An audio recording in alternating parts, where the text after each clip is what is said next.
$5 for some McD's cheeseburger. Shout out to our homeboy here.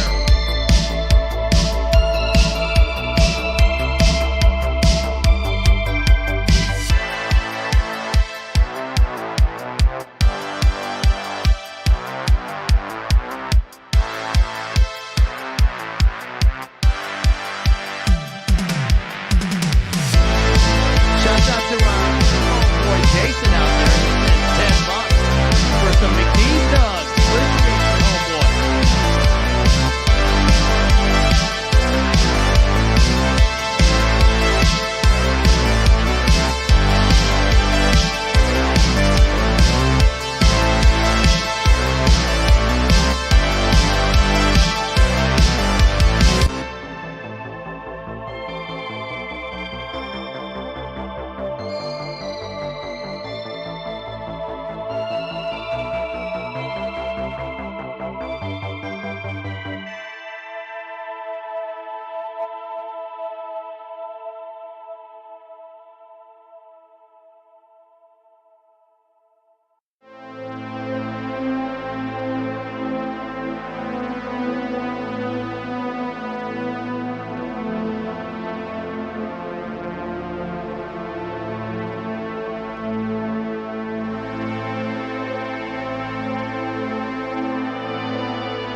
Check. Check.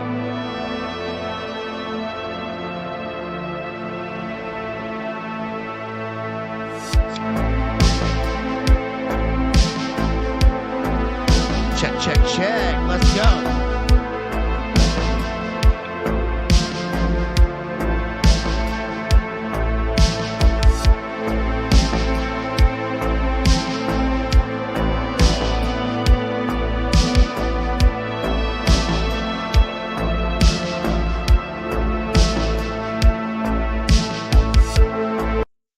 All right, let's go. What's up? What up, y'all? Let's go. Today we're covering Bret Easton Ellis's Glamorama, 1998 novel, and the 2001 film Zoolander. And we're going to draw some parallels, some distinctions and some parallels between these two. Hope everybody's doing all right. All right out there after after watching over on the Crucible channel. Show me your lists. Show me your lists. Where are your lists? No, that was so shouts out to everybody out there. I think our homegirl Rachel is over there right now. But thank you everybody who's joining me right now. Appreciate y'all. So today what we're gonna do is we're gonna dive into this 1998 novel by Bret Easton Ellis. This is our fourth Ellis. We've done, of course, American Psycho. We did Lunar Park. We did The Informers, mainly the summer short story, but I kind of talked not really in detail about The Informers, but we did definitely dive into Lunar Park and to American Psycho.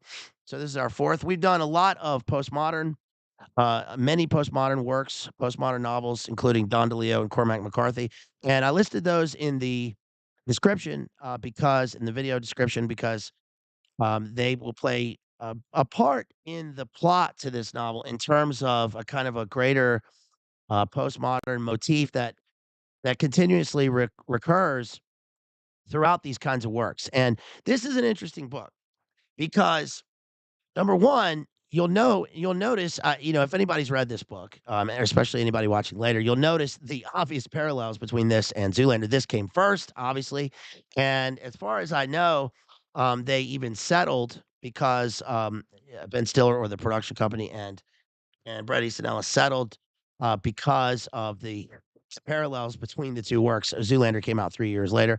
Zoolander's interesting because it came out, right after the Big 9 event in 2001.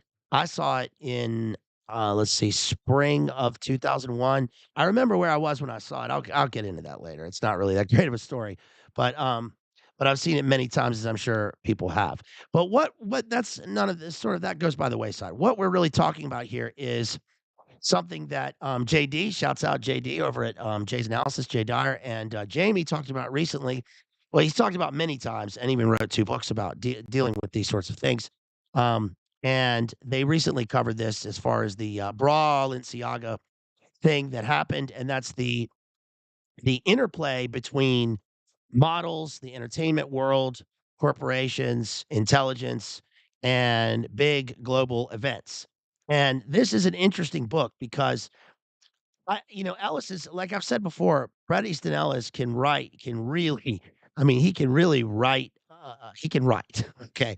And what I mean by that is that this book is different from the other books in that there are similar themes and the way, he has a particular voice that he uses and the postmodern emphasis on kind of lists of names and celebrities and the sort of obsessive prose dealing with products is big in this book, probably bigger than any of his other works because it plays a role in the plot. So it's about a 500-page book, and really the first like 200 pages are just dealing with this guy Victor Ward, who's the protagonist, aka Victor Johnson.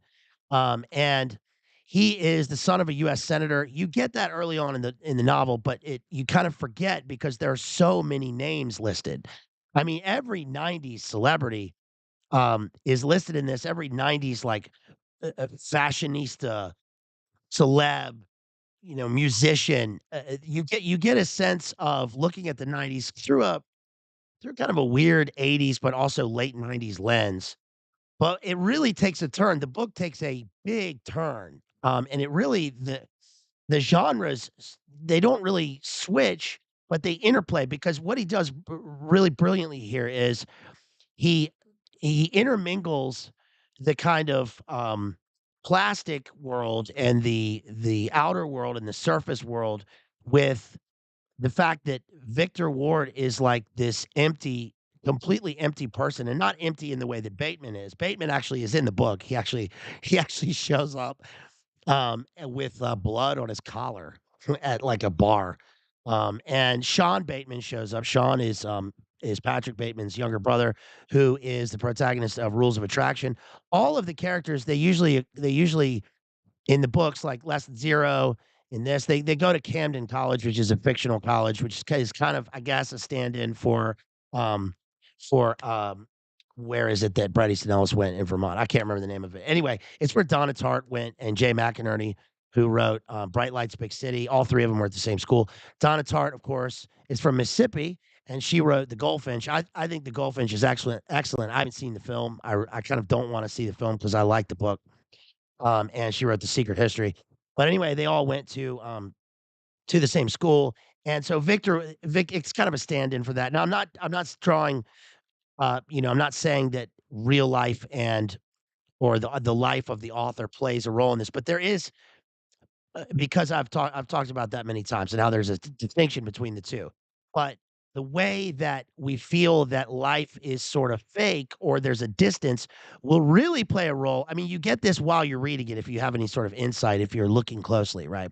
But any reader can get this towards the end because Victor undergoes a severe traumatic event. I suspect through the reading that he has already early in his life because he's a bit schizoidal, but he really undergoes something that is kind of a total split because we see splits in the narrative where it's almost like we go from talking in the first person to the third person as if he's looking at events through a glass darkly, right? And he goes through a traumatic ritual abuse scenario, a an RMax style, Robert Maxwell style blackmail event, and life, like, is shattered. Oh, I whistled there when I talked. Sorry about that. I whistled when I talked. It's sha I don't know why. It's shattered. His life is sort of shattered and goes into a completely different direction, but he's unable to grasp it on both an intellectual level and an emotional level. I mean, his intellect just does not compute what's happening to him, and that's part of the reason that he's chosen for this thing. And then we find out later on, spoilers, of course, because we're analyzing the book here, we're not doing a review, that his dad is, of course, a U.S. senator, and that he is running for higher office, and that's the reason that he's sent off to Europe. But I'm going to get into an overview of the plot and what happens here, and how he is. This is really This is really a Candy Jones style, um, fictional thriller based on Donald. Donald. It's not based on, but we draw clear parallels with Donald Bain's Candy Jones that JD has covered so excellently in the past so many times, and um, and also there are a number of films that have come out that really play into this, like the model becomes an assassin. Of course, there's Luc Besson's Anna, which I really like that movie. I think it's a great movie. And of course, we have La Femme Nikita and we have a bunch of those movies. But Zoolander is the best example of this. And we're also going to talk about how the the satire like of both movies. I mean, Zoolander you could say it is certainly a parody, but it satirizes real events, and that's satire is supposed to lead us towards some truth, right? And it's interesting that Glamorama and Zoolander are both satires of this whole industry and this the all of the sort of global events, and they're leading in sort of a parallel direction, but they take a completely different stance. I mean, Zoolander is farcical in a way that Glamorama is absurd, but the absurdism kind of blends back into truth and real life. If and I'm going to try to make sense of that sort of statement. Um, but it's a pretty immense novel. It's not an immense novel in the sense that Lunar Park is. Lunar Park is a shorter novel, but I find Lunar Park to be so magnetic, throughout. It's a completely different kind of novel, but again, we're taking a kind of a we're looking at events through, as almost like we've walked through a mirror, and we're looking at the character through 2 sort of sets of perspectives. But the difference is that in this, the protagonist, like, is not he is not with it. He's not intelligent, and, he's just kind of a pawn in this thing. He has a sense kind of what's going on, but not really. So we're gonna get to that, and, I also weirdly, I reread, Rosencrantz and Guildenstern are Dead by Tom Stoppard, this week, and I was gonna do a full analysis of that, but then I thought, I'm not sure there's enough to that because, it's really, a Waiting for Godot, esque play. It's kind of a neo Waiting for Godot. It takes a lot of the same stance, and I really don't like Waiting for Godot. I appreciate for what it is and Beckett, but, Waiting for Godot is a sort of an absurdist piece that is pretty nihilistic to me, of course, because that's supposed to be. But, I'm sorry, Rosencrantz and Guildenstern is interesting. The reason that it plays into I find weird parallels with Glamorama is because in both in both works, we have characters who are unaware that they're either aware or unaware that they are part of, like, kind of a scripted reality. Now that plays a role for us in terms of the dramatic irony in Rosencrantz because, of course, it's a play on the play on the play, meaning it's a play on the sort of tropes that come out of the 2 characters and how they appear in Hamlet. Of course, Hamlet has the play within the play, which is the mousetrap, and this has more layers of plays within plays. But what happens is that the 2 characters are kind of they are sort of fatalistically going through events. Shouts out to Genghis for that 9.99 super chat. I think you super chatted right before that for 9.99. Shouts out to you, homeboy. Thank you so much. If you want to support me, please support me. I really, man, I could really need it, y'all. So please support me if you can, if you want to. You can do that anytime through PayPal or Cash App or whatever. You can also hit that super chat button and that'll get to me eventually sometime. So I really appreciate that. Thank you so much for doing that. Also, smash the like and share this stream if you want to. Shouts out if you're watching this later. I really appreciate you going back and watching my streams. Thank you so much.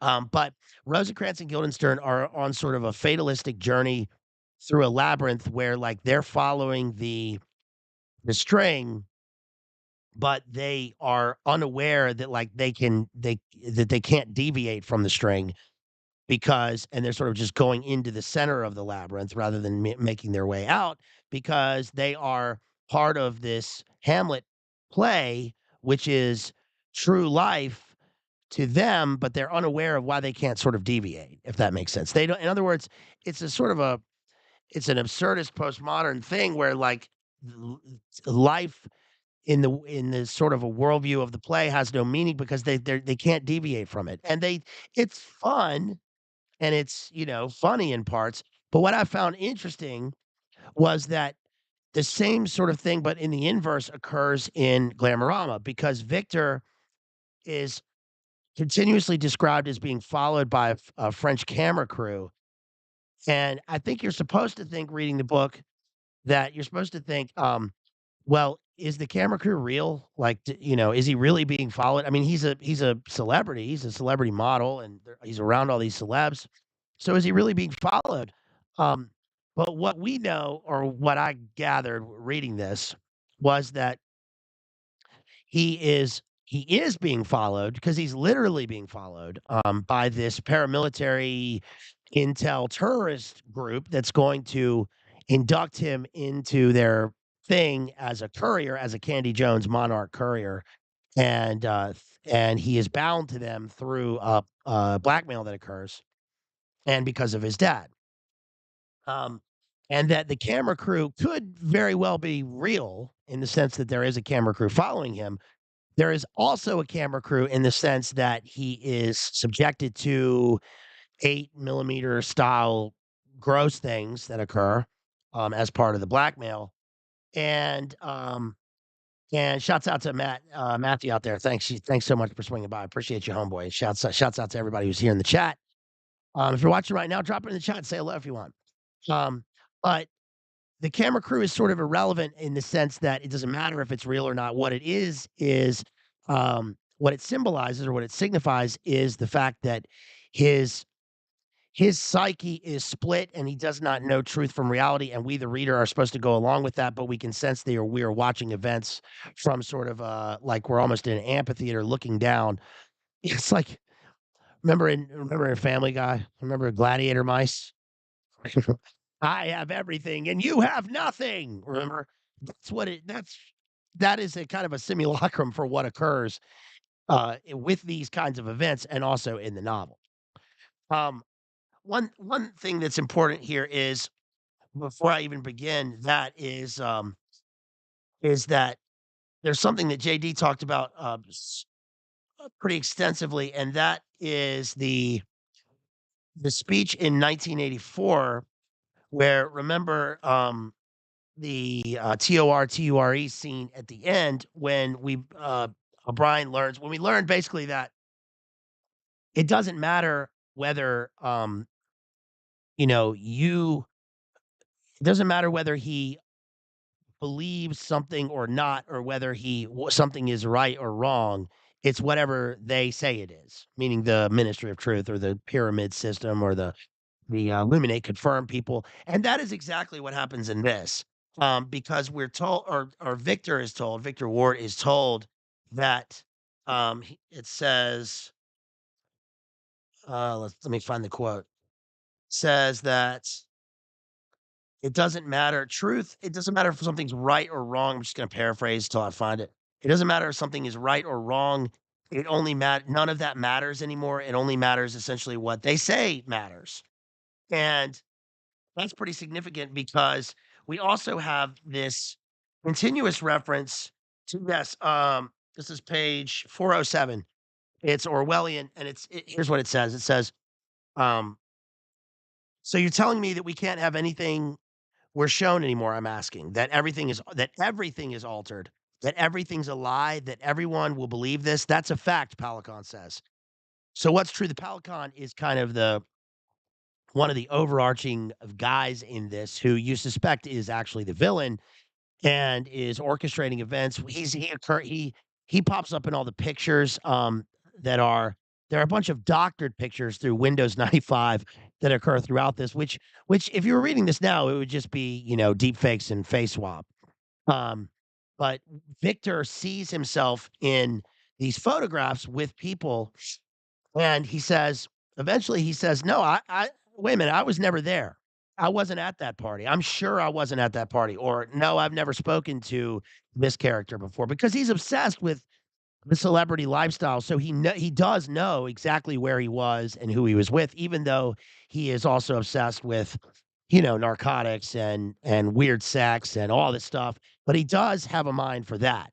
So eventually it kind of occurs to him, no, I wasn't there. And then finally he figures out that they're doctoring photos. But also that plays into the fact that um maybe he was there and he doesn't know because you're reading this thinking, well, why are there continuous pictures of him? I mean, are they all doctored? And then you remember, um, oh yeah, well the guy is he just dissociating? Does he not remember where he was because he wakes up in strange places and doesn't know where he was the night before? He remembers the celebrities and he remembers names and stuff, but there are like sort of black spots in his memory. So is this just dissociation from something that's occurred early on in his life? And of course, his dad's a U.S. senator and all this stuff. Um, and he has the kind of relationship with him where his dad sends him away so that he won't embarrass him in the upcoming race for the presidency.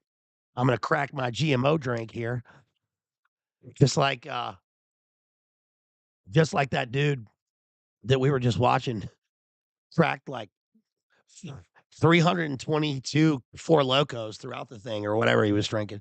Four locums. But shouts out to everybody out there. Love y'all. So it says, um, so what's true then? Nothing, Victor Palicon says. There are different truths than what happens to us. We change, he shrugs. We adapt. To what? Better or worse? I'm not sure those terms are applicable anymore. Why not? I shout. Why aren't they? Because no one cares about better. No one cares about worse, Palicon says. Not anymore. It's different now. Someone clears his throat and tears pour down my face. Mr. Ward, please. You've helped us enormously. How? I saw. Because of that printout you gave to Palicon, we believe that Bobby Hughes is using the REM form in a bombing this week, Prater explains. A bombing that we now have the power to stop. I mumble something, looking away. We think this has to do with a bombing scheduled for Friday, Palicon says matter of factly. That date is November 15th. We think 1985 is actually a misprint. We think the 8 is actually an O. Why? We think 1985 is actually 1905, Crater says. In military parlance, that's 7:05 p.m.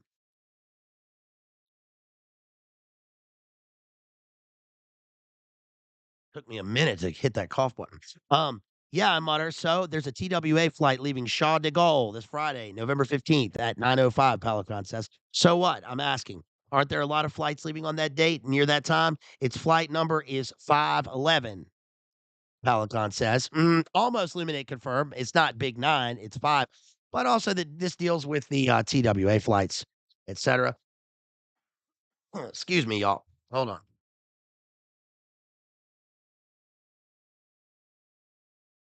I'm trying. I'm still trying to get over this Philip Morris cough. Um, but what that's saying basically. Also, do you get the obvious symbolism and the obvious the obvious the obvious name symbolism with bombing and then freighter? Also, his name is Victor Ward, as if he's a 007-esque ward of the state or a ward of Bobby Hughes, who's gonna lead this paramilitary program. Um, we get heavy occult symbolism towards the end of the book, and we get a phrase, Bret Easton Ellis is always, um, putting these phrases throughout his work, that continuously occur almost as like a kind of Estabrooks-esque, coded messages, and the one in this is slide down the surface of things. It occurs in Lunar Park, not the same phrase, but it also occurs in American Psycho. But this is heavy in this because slide down the surface of things. It occurs in italics or at random places throughout the text. And obviously, it's not obvious, but I think what it's supposed to signify is, first of all, that when Victor Ward witnesses the first 8 millimeter event, he literally sees, blood and viscera sliding down the surface of the room that he's finding himself in. Also, it's like he himself is just a glob or just like he's just this empty shell and he's just sliding along the surface of things. Or like Kurt says, I saw a snail crawling along the edge of a straight razor. Perfect, crystalline, complete. I'm mixing up 2 quotes there, but that is what Kurtz does, right? Um, so, first of all, let me, start with the way that the book begins here. And First of all, the epigraphs are interesting, and the way that the book is structured is interesting because the book starts with chapter 33, Illuminate Confirm, because I sort of got this right. Not that I'm adept at this, but I think anybody can see this reading the book that the book is counting down. Each of the sections are counting down instead of going forward because we're leading to some ultimate event. And it's interesting that the sections have chapter zeros. So we're at like a ground zero or a level zero or a nothing state or an absolute zero for his mind. And we're counting down in the sense that like he's also an actor and he keeps the trope in the novel is that he is going up for a part in Flatliners 2, which is funny, and I'll discuss that in a minute. But also that we're counting down like we're counting down in a bombing sequence because that's what's gonna occur at the end, and, like, events themselves are going to explode. Let me find the epigraph.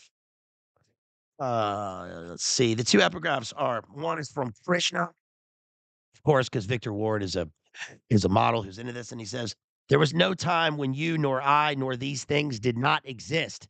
And one of the other, recurring sort of code phrases in this is "cease to exist." Um, this also is a kind of a postmodern technique that Bret Easton Ellis uses. I shouldn't call it a postmodern technique. It's sort of emblematic of postmodernism, but it's an what do we call an Ellis technique? An Elysian technique? Um, and that is like remember in American Psycho, the very end is, "This is not an exit." So, we have a kind of a stasis, a time stasis, a psychic stasis, as if we're, like, lost in the current time and there's no past and there's no future, and it's just like an ever occurring now, um, where we are bombarded with advertising and names of celebrities and multimedia. And on the outskirts, framing this, the best example of this is probably in White Noise by Don DeLeo, where we have this airborne toxic event, this huge thing that occurs looming over us in the work that we can't quite put our finger on. That one of the things that they do to symbolize that in all of these works is the plane crash. That occurs in Mal 2, it occurs in The Passenger by Cormac McCarthy, it occurs in, um, uh, there are planes involved in White Noise. There's a part about that in American Psycho, and then there is a literal plane crash in this, because the plane crash is sort of the nexus point between the, um post-enlightenment industrial revolution era, right, and the dangers of an industrialized society, and the way that that society focuses its mind and all of its energy on these singular events, and of course, the way that they are used by, bigger interests and bigger groups, and that's what occurs in this. The other epigraph is, of course, is by Hotler.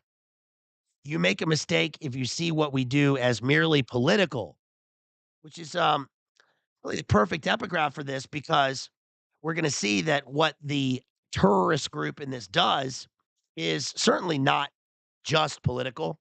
It is full spectrum dominance. It's all encompassing globus warfare, an assault on the senses. Remember, Jay talked about this dealing with the some of the culture creation and a lot of the predictive program, but culture creation in the sense of like fashion being uh aesthetic terrorism. So it starts with chapter 33 in section 1, and it says specks all over the third panel. See specks, specks. So it's like dots. We see that at the beginning of of American Psycho in the film when we have the opening shot of the drops of what looks like blood, but it ends up being these weird minimalist. Remember when the fashion in the 80s was in the restaurant world was the minimalism of meals. So it was like there was nothing on the plate, which is kind of ironic because the book itself is sort of a maximalist book, but specs also as in like intelligence specs or like blueprints, blueprints for buildings, blueprints for planes. That's going to occur later on. And he says, "See, no, not that one. The second one up from the floor." And I wanted to point this out to someone yesterday, but had a photo shoot intervened, and Yaki Nakamari, or whatever the hell the designer's name is, a master craftsman, not mistook me for someone else, so I couldn't register the complaint. But gentlemen and ladies, there they are, specks, annoying tiny specks, and they don't look accidental, but like they are somehow done by a machine. So I don't want a lot of description, just the story, streamlined, no frills, the lowdown, who, what, where, when, and don't leave out why, though I'm getting the distinct impression by the looks on your sorry faces that why won't get answered. Now, come on, what's the story? So it's interesting that we have this long compound, complex, long running, not quite run on, but a running on first paragraph because we get this sort of weird convoluted thoughts of this protagonist, Victor, and how right away we have the 90s vernacular and his obsession with names. And also we get a little bit of his character. Nobody around here has to wait long for something to for someone to say something because everyone in the celebrity world has something to say that is instantly forgotten by the other people. Baby George Nakashima designed this bar area. JD quietly corrects me. No, Yaki Nakamashi. I mean Yuki Nakamorti. Oh, I mean, oh, Peyton, get me out of this. They can't remember the dude's name, right? It's just Nakatomi. It's just Nakatomi Plaza. Um, but then on page we move on, we get lists and lists of celebrities, and going to parties. On page 18, page 17 and 18, he says, "Cruising up Madison, stopping at a light in front of Barney's. Bill Cunningham snaps my picture, yelling out, 'Is that a Vespa?' And I give him a thumbs up, and he's standing next to Holly, a curvy blonde who looks like Patsy Kensit. And when we smoked heroin together last week, she told me she might be a lesbian. When in some circles, which in some circles is pretty good news, and she waves me over wearing velvet hot pants, red and white striped platform boots, a silver peace symbol, and she's ultra thin on the cover of Mademoiselle this month. And after a day of doing shows at Bryant Park, she's looking kind of frantic, but in a cool way. So, do you, do you get the intermingling of celebrity names and places and drugs and where he's going? And there's not a stop to it. It kind of runs on, right? Patsy Kensit was the actress who was in. Was she in that movie? Was she in that Skinemax movie, Bitter Harvest? I think, in the '90s. And then she was married to Liam. Wasn't she married to Liam? Patsy Kensit. Um, and we also get the magazine cover, Mademoiselle. Barney's is mentioned. Barney's, if people don't know, Barney's is the big fashion store in Manhattan. If you want to know anything about if you if you want to know anything about fashion, I've got a great book on the fashion industry, mainly the rivalry and some of the stuff between Yves Saint Laurent and Karl Lagerfeld. Karl Lagerfeld, by the way, is parodied at the beginning of Karl Lagerfeld was the designer for Chanel. He revamped Chanel, and he's one of the guys who's parodied at the beginning of Zoolander when they have the kind of boardroom meeting where they're giving orders to Mugatu, right? Play dough, cookie dough, any kind of dough, right? It's supposed to be like Karl Lagerfeld, Giorgio Armani, and a couple other people. Um, Maddie says, "Yeah, she was Liam's first wife." Thank you, Maddie. Also, but yeah, I have a book on that. And it's called The Beautiful Fall, I think it's called. I don't know. I read it about 12 years ago. And if you want to know anything about fashion and fashion names, just listen to the song Fashion Killer by ASAP Rocky, right? My pistol go boom, boom, right? Um, Rocking, rolling, swagging to the max. My girl's a fashion killer. She be busy popping tags, right? It's a cool song. Costume national. She's into Mula Meester. So let's see. We get Oh, there's something interesting, on this page. We get Leo mentioned. This is interesting because this is pre this is sort of around the time, and he was writing this obviously at the time when Leo would have done Titanic, but it's kind of pre-fame, big fame Leo. And also, remember Leo was in a very light version of this pseudo documentary called Celebrity by Creeper Woody Allen. But we also get, part here where it says something about I gotta find it on this page. I didn't write on the pages in this because it's a first edition, so I just took my sticky notes, but it says something about Jared Leto, Dr. Dre. It says something about Dr. Dre, Jared Leto, and Yasmin Bleeth in a certain situation together. Yeah, I'm not gonna be able to find it, but that's on pages 20 and 21. Now, of course, this is fiction, but we're supposed to read some truth into this. Also, we get Bateman. Okay, Bateman occurs in chapter 28. And what's really interesting in this, you guys, is that remember American Psycho, the film was made in 2000. It was came out in 2000. This book was published in 1998. And Bateman is in the book, but so is Christian Bale. There's a character who he's described as the guy who looks like Christian Bale, who is continuously following Victor Ward, protagonist, and excuse me, and he is part of the paramilitary group. So it's interesting how um you know art influences real life, influences art in this. Talita, shouts out to Talita, who says, would love BLA to discuss Andy Warhol CI connections in the background and the fate of Edie Sedgwick, the first model to make heroin chic a thing in fashion. Her family background is very interesting. I've read a lot on Edie Sedgwick and the factory. And there was that movie with what's the girl's name who played Edie in the film? Now I can't remember, but she's friends with one of my friends from drama school, and she played Edie in that movie. There was also the movie I Shot Andy Warhol, which is pretty good. The best, and I find that the best stuff about Andy Warhol, not specifically dealing with that, but the best stuff about Andy Warhol is actually kind of in the on the periphery, and that's by when you read about Basquiat. So I think I've got every book about Basquiat, and I've got all of his art books here. And of course, Basquiat was influenced by Andy Warhol. And so, but yeah, I would love to do some more reading on that. Of course, McGowan talks about that the best, but yeah, we could do an Andy Warhol stream. There's a Andy Warhol's double Elvis is at the Virginia Museum near me, which is pretty interesting. And also, I've seen a lot of Andy Warhol just because I lived in New York for a year, and part of what I did in New York. New York's, like, great if my friend is Sienna Miller, thank you. Yeah, because she was in the movie Casanova with my friend.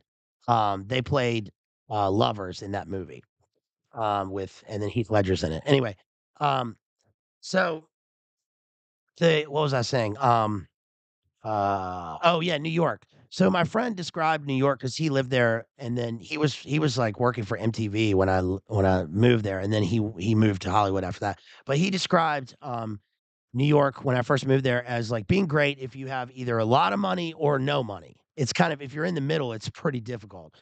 Um, uh, and it's difficult even if you have no money. But anyway, so but one of the things to do if you have no money is to go on the Chelsea Death March, which is like you go to Chelsea and you go to the galleries. And I would do that all the time. I would go to the galleries and really I would look for Basquiat art.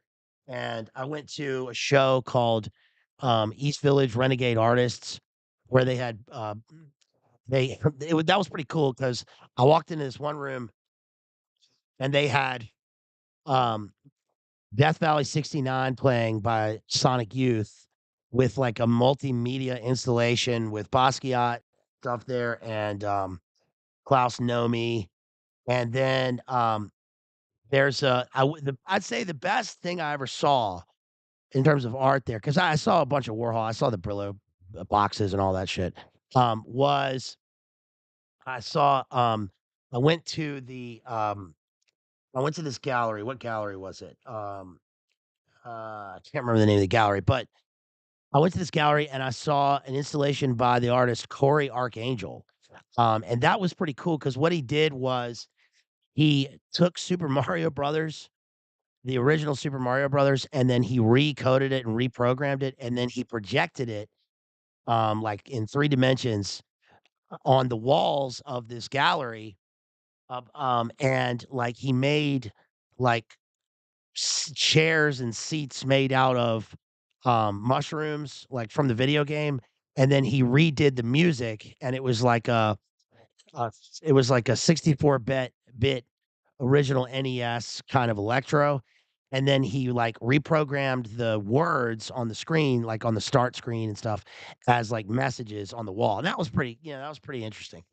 Anyway, that's kind of the world in which this takes place. That was in 2004 and 5, but this is 1998, but it's still kinda the same.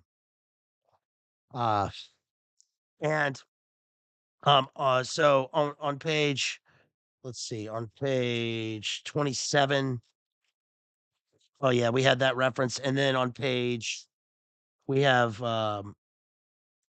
we have them doing heroin again, and then Bateman shows up here at this party, and let's see, it says oh, yeah, it says, "People keep stopping by, begging for invites to the opening, which I dole out accordingly, telling me they spotted my visage last week at the Marlin in Miami, at the elite offices at the hotel's first floor, elite modeling, then at the Strand. And by the time Michael Bergen tells me we shared an iced latte at the Bruce Weber Ralph Lauren photo shoot in Key Biscayne, I'm too tired to even deny I was in Miami last weekend. So I asked Michael if it was a good latte, and he says, so so. And he gets noticeably colder in the room. Chloe looks on, oblivious, meekly sips champagne.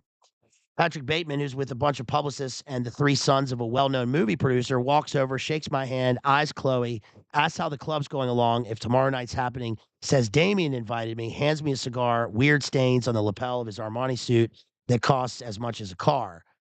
He's got weird stains on his Armani suit. Yeah, okay.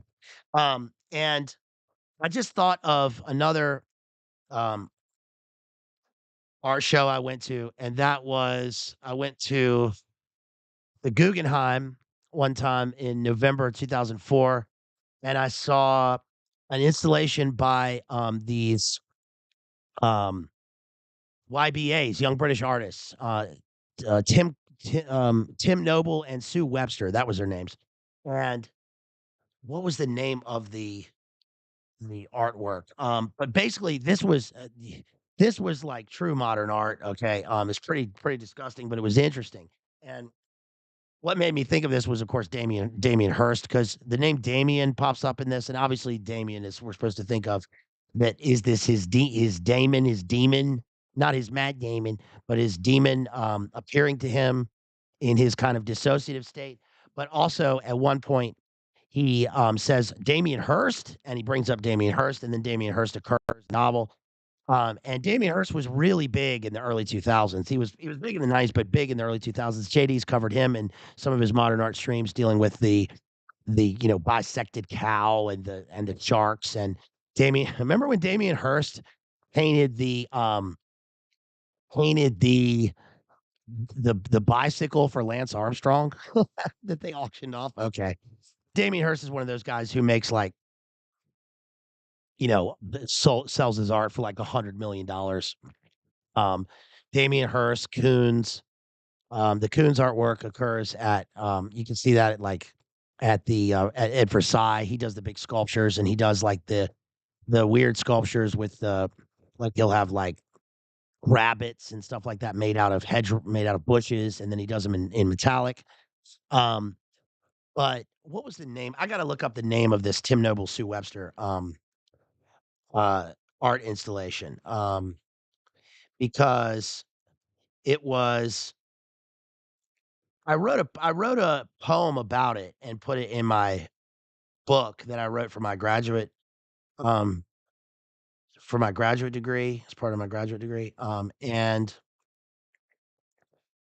basically what it is oh, yeah, here it is like, it's a picture. It when you look at it in front of you, you see balls of dead rodents.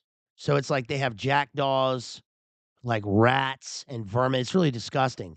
And you're looking at this thing, and then there's like a stick thing. But then when you look at it projected on the wall, it's a projection of a shadow of Medusa, like with her decapitated head on a pike. So it looks like a head, like with snakes, but when you look at it, it's actually balls of rodents. I found it, like, very Macbethian. I mean, it's obviously dark, and it's supposed to represent, that the reality and the shadow are kind of just as bad as each other. But they do this sort of interesting, um, shadow sculpture work, and I can't remember the name of this sculpture because it was so, like, wild, and that was at the Guggenheim. Um oh, yeah, here it is. It's called hold on one second, guys. I can't go on without looking up the name of this thing. Um, and I will show you the name of it. Okay. Okay. You know what? I'm not gonna be able to find it. This has all the pictures of it. See if I can just show you a picture. This article says this article says is from the Met, even though this was at the Guggenheim, but this is 2012. Mind-boggling shadow art with trash sculptures. This is so modern. This is so cool, so modern art, right? It says British artists Tim Noble and Sue Webster are a creative team known for their experimental art, including these mind-boggling light and shadow sculptures. The duo forms abstract works from which, upon first glance, look like nothing other than straightforward piles of trash. The excitement for the viewer comes when a single light illuminates the pile and creates an entirely new piece of art, usually portraits of themselves formed with the combination of light and shadow projected onto the wall. Throughout their careers, the artists have played with the idea of how humans perceive abstract images and define them with meaning. The result is surprising and powerful as it redefines how abstract forms can transform into figurative ones. Okay. Isn't that kind of what I just said? I cannot think of the name of this particular sculpture. It was so wild. Okay, anyway, moving on. I'm gonna try not to spur you out about that. Um, but that's sort of the world that this guy operates in. I mean, we have like uh we have all of these names of all of these celebrities. Okay, here's Nick Cage thrown in, Nicolette Sheridan, Stephen Dorff, Ellen von Unworth, Eric Stoltz, Allison Poole, Juliette Lewis, Peter Lindbergh, Jason Priestley, Ralph Lauren, um, Richard Avedon, Annie Leibovitz, Matthew Rolston, Bruce and Nan Weber. All this is just like one page. This is one paragraph of all these celebrities. And what it's supposed to do is it's supposed to overwhelm you with the sense that this is what the world is in this guy's world. Like, this is what he sees. This is his whole world. This is how he operates, which is why I kind of have trouble remembering the names because there's so many names in this.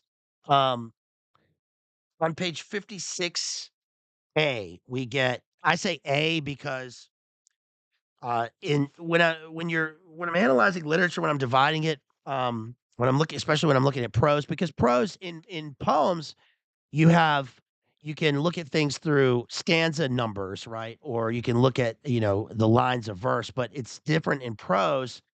And so when I'm analyzing a work of prose, what I do is I just s- um, kind of delineate the page into 5 different sections, which is kinda standard practice, but, like, if you look at the page, it's like, this is A, B, C, D, E, so there's 5 sections.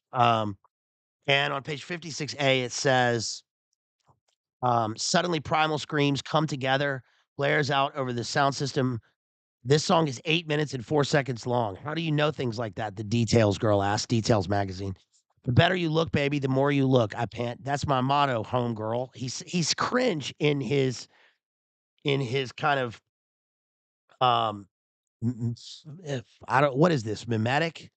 I mean, how he, like, has these little phrases that are popular at the time, but he's kind of just throwing them out there and uses them awkwardly. It's kind of like Bret Easton Ellis does this on purpose because it's like how Bateman says, "I'm just a happy camper, just a rocking and a rolling," right? Or "Forgive me, I'm a child of a divorce," right? It says, "How do you know things like that? The better you look, baby, the more you see," right? That's a small statement and a small sentence in this work, but it's pretty big, it's pretty important because did we freeze up? Oh, we should be good.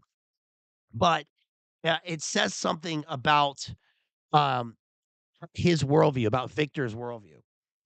And we also get celeb trainers, and there's a whole chapter here on celebrity trainers and handlers, and, of course, we see that with the Harley Pasternak thing, but he makes a comment about how the celebrity trainers are, um, becoming more famous than the people that they train, and we get RMax mentioned on page 74. This says, "I assume this photo was taken with Mr. Ross's and Miss Burns' permission and approval, you non-ethical little bastard." "Me non-ethical?" I choke. "Whoa, wait a minute. You peddled Bobbert Maxwell's autopsy photos, you scumbag. You had fucking Polaroids of Kurt Cobain's blown apart skull. You had shots of River Phoenix convulsing on Sunset. I also gave you your first break in the media, you ungrateful little shit." So, small statement, but we're gonna see that that is later gonna occur in the novel. We also have, the Bronfmans mentioned on page 87. Remember Bronfman and Fashion and, Nexium. And then we have, on page 88, so parallels with Zoolander because remember how Zoolander and I'm sure this is truthful for the fashion world, but, like, "I'd really like to continue talking about this conversation," and he's talking to Winona Ryder, say, "You rule, Derek. Thanks, Paris. Hey, Maurice." Right? And he knows everyone's name because it's important for his connections, right? To be able remember everyone's name, to pick up more work and all that stuff, but also because that's his worldview and that's what he wants to do. That's all he's interested in. And then we get Billy Zane mentioned on Billy Zane is mentioned on page 88. I was there. Christian Slater gave me a high five, and we hung out with Dennis Leary, Helen Hunt, Billy Zane, Jolie Fisher, Claudia Schiffer, and Matthew Fox. Someone pointed someone else out to me and whispered, "The piercing didn't take," before melting back into the crowd. People talked about cutting off their hair and burning their fingernails because we're getting kind of this post grunge fashion world. Now, did you guys know um, that Kurt Cobain's wardrobe, I mean, as a, you know, geriatric millennial, kind of late stage. I'm a late stage Gen X slash, early millennial, geriatric millennial. But, growing up like in 1991, you think like, "Oh, this is grunge," and he's just like they're wearing what they have and it looks cool and it's anti-rock star and all this stuff. But did you know that Kurt Cobain's wardrobe was designed by Marc Jacobs? Um, we get, Don Simpson mentioned on page 88. Of course, we did, High Concept by Don Simpson. And on let's see, we also get, um, see, it says, "There was a topiary in the shape of Elton John in the backyard." That's kind of a Jeff Koons thing. And next to rubble-strewn pool, we were eating Vicodin and listening to Nico era Velvet Underground tapes. Shouts out to Toledo, who called that one earlier. "The petty ugliness of our problems seems so ridiculous in the face of all this natural beauty," I said. Totally vapid statement, right? Self-absorbed. Um, "Maybe that's an Elton John topiary behind you," Chloe said. And then we get this character Jamie mentioned, and there are some sort of slight references to both The Informers and to, American Psycho because we hear about how people they know were found dissolving in a bathtub in Hell's Kitchen, or somebody was hanged with their own intestines, which is, a Bateman thing, or they were found in a dumpster, drained of blood, which is Jamie in, in The Informers. So this all exists in a, he's like world building here in a way. Um, we get the glitterati mentioned on pages 92 and 93. The glitterati is also like the first time I heard glitterati as a term, it's not where it originated, but the first time I heard it was in relation to Bret Easton Ellis, Donna Tartt, and Jay McInerney in the 80s. And let's see. Oh, on page 134 and 135, we get Simon Rex mentioned. Simon Rex, if you don't know who Simon Rex is, he plays the what's his name? Bunny Rabbit. He's the Eminem knockoff in like Scary Movie 3, which is I think the best one. I think it's Scary Movie 3 with Charles Sheen. But Simon Rex also is the rapper Dirt Nasty. You guys remember um Dirt Nasty? That's right, dropping he's got a great song called "Dropping Names," which I got as a free CD when it came out, and is it was Dirt Nasty and Mickey Avalon, and I got a gold chain, right? Like it was 1980, Dirt Nasty.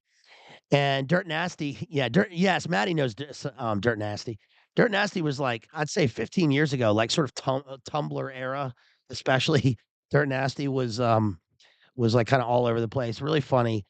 And, but he, like, he's, had Paris Hilton on his show and stuff, but he was an MTV, VJ, which is big in this because House of Style is big in this. Does anybody remember House of Style with Todd? I just remember House of Style because it was on after MTV Sports, and MTV Sports with Dan Cortez, who has the same birth date as me, was so awesome because that's where I discovered airwalks and based jumping.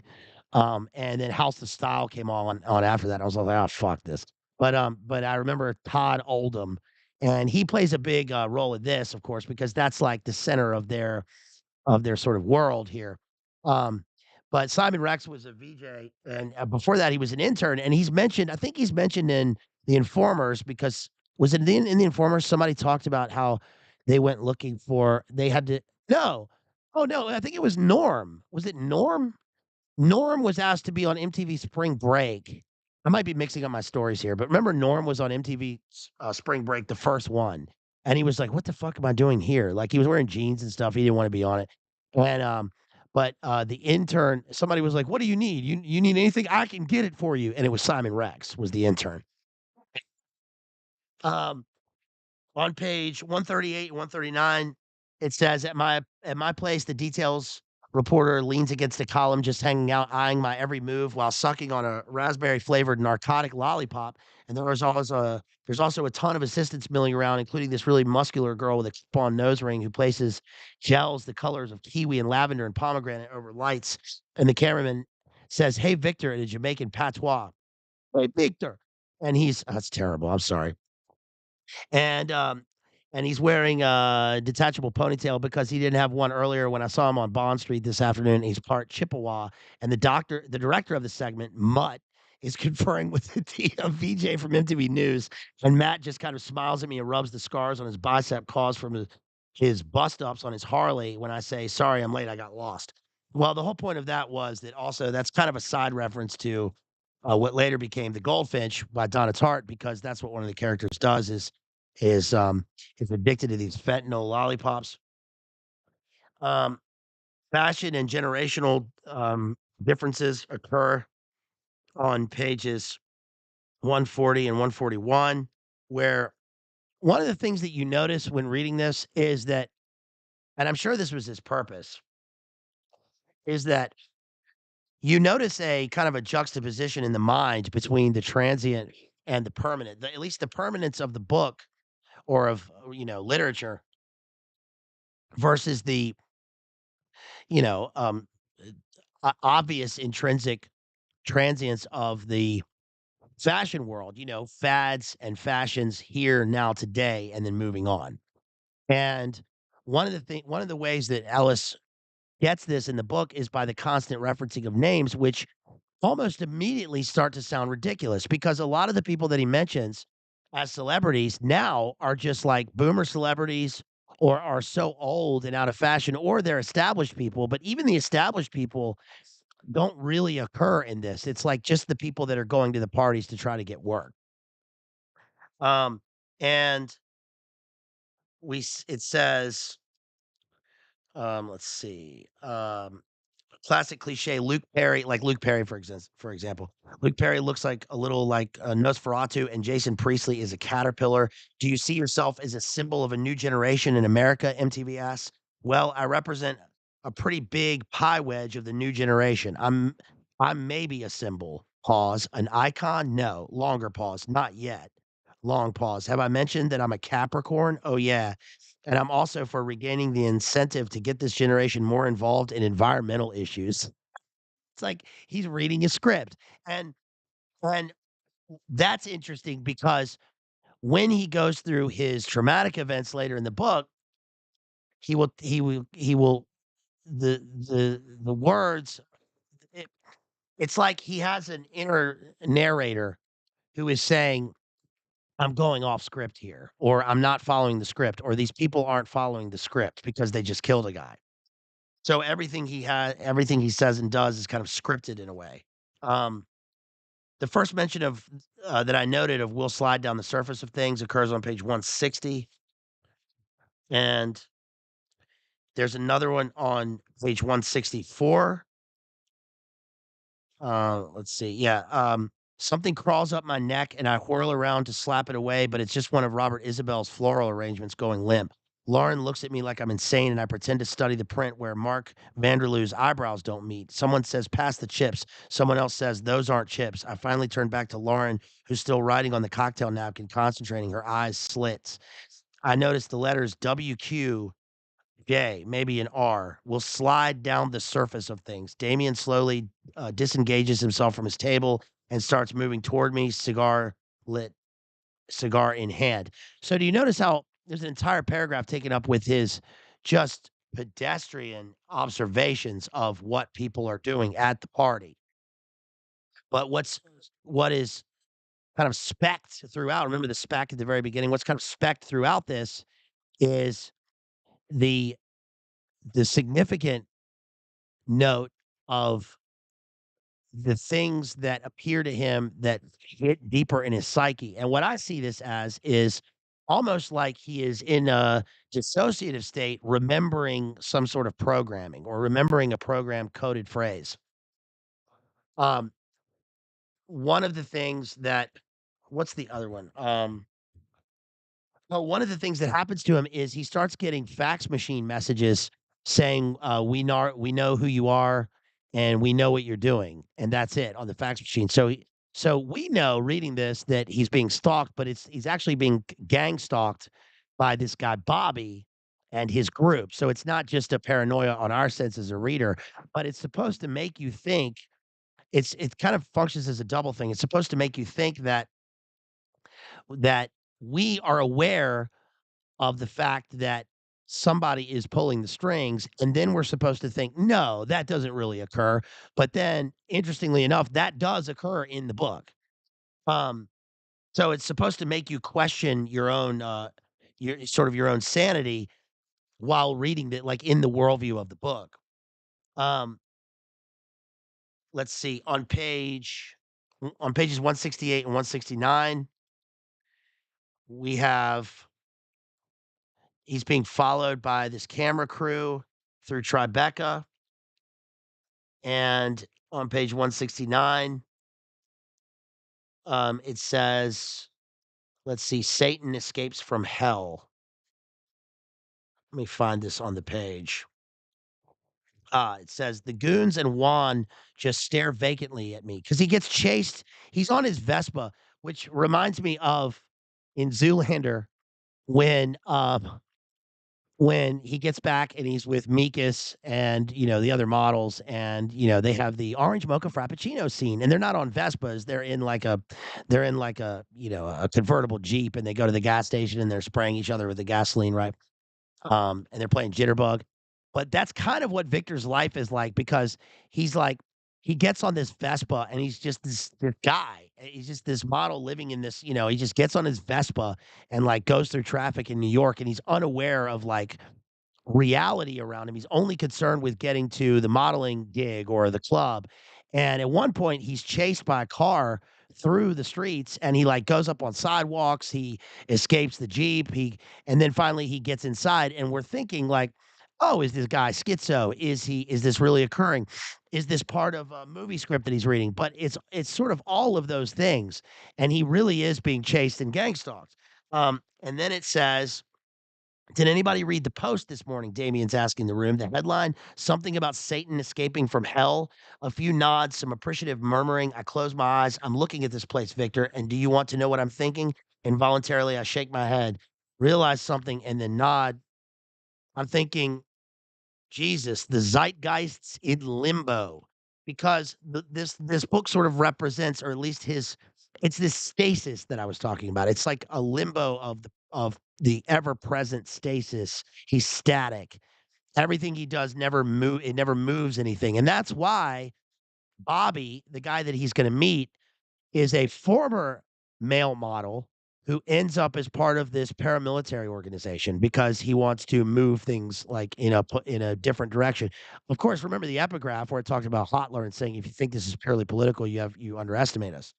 Um, and it says, let's see, the other quote that I wrote down was, yeah, the zeitgeist in limbo, and then okay, on pages 222 and then 225, it says, um, let's see,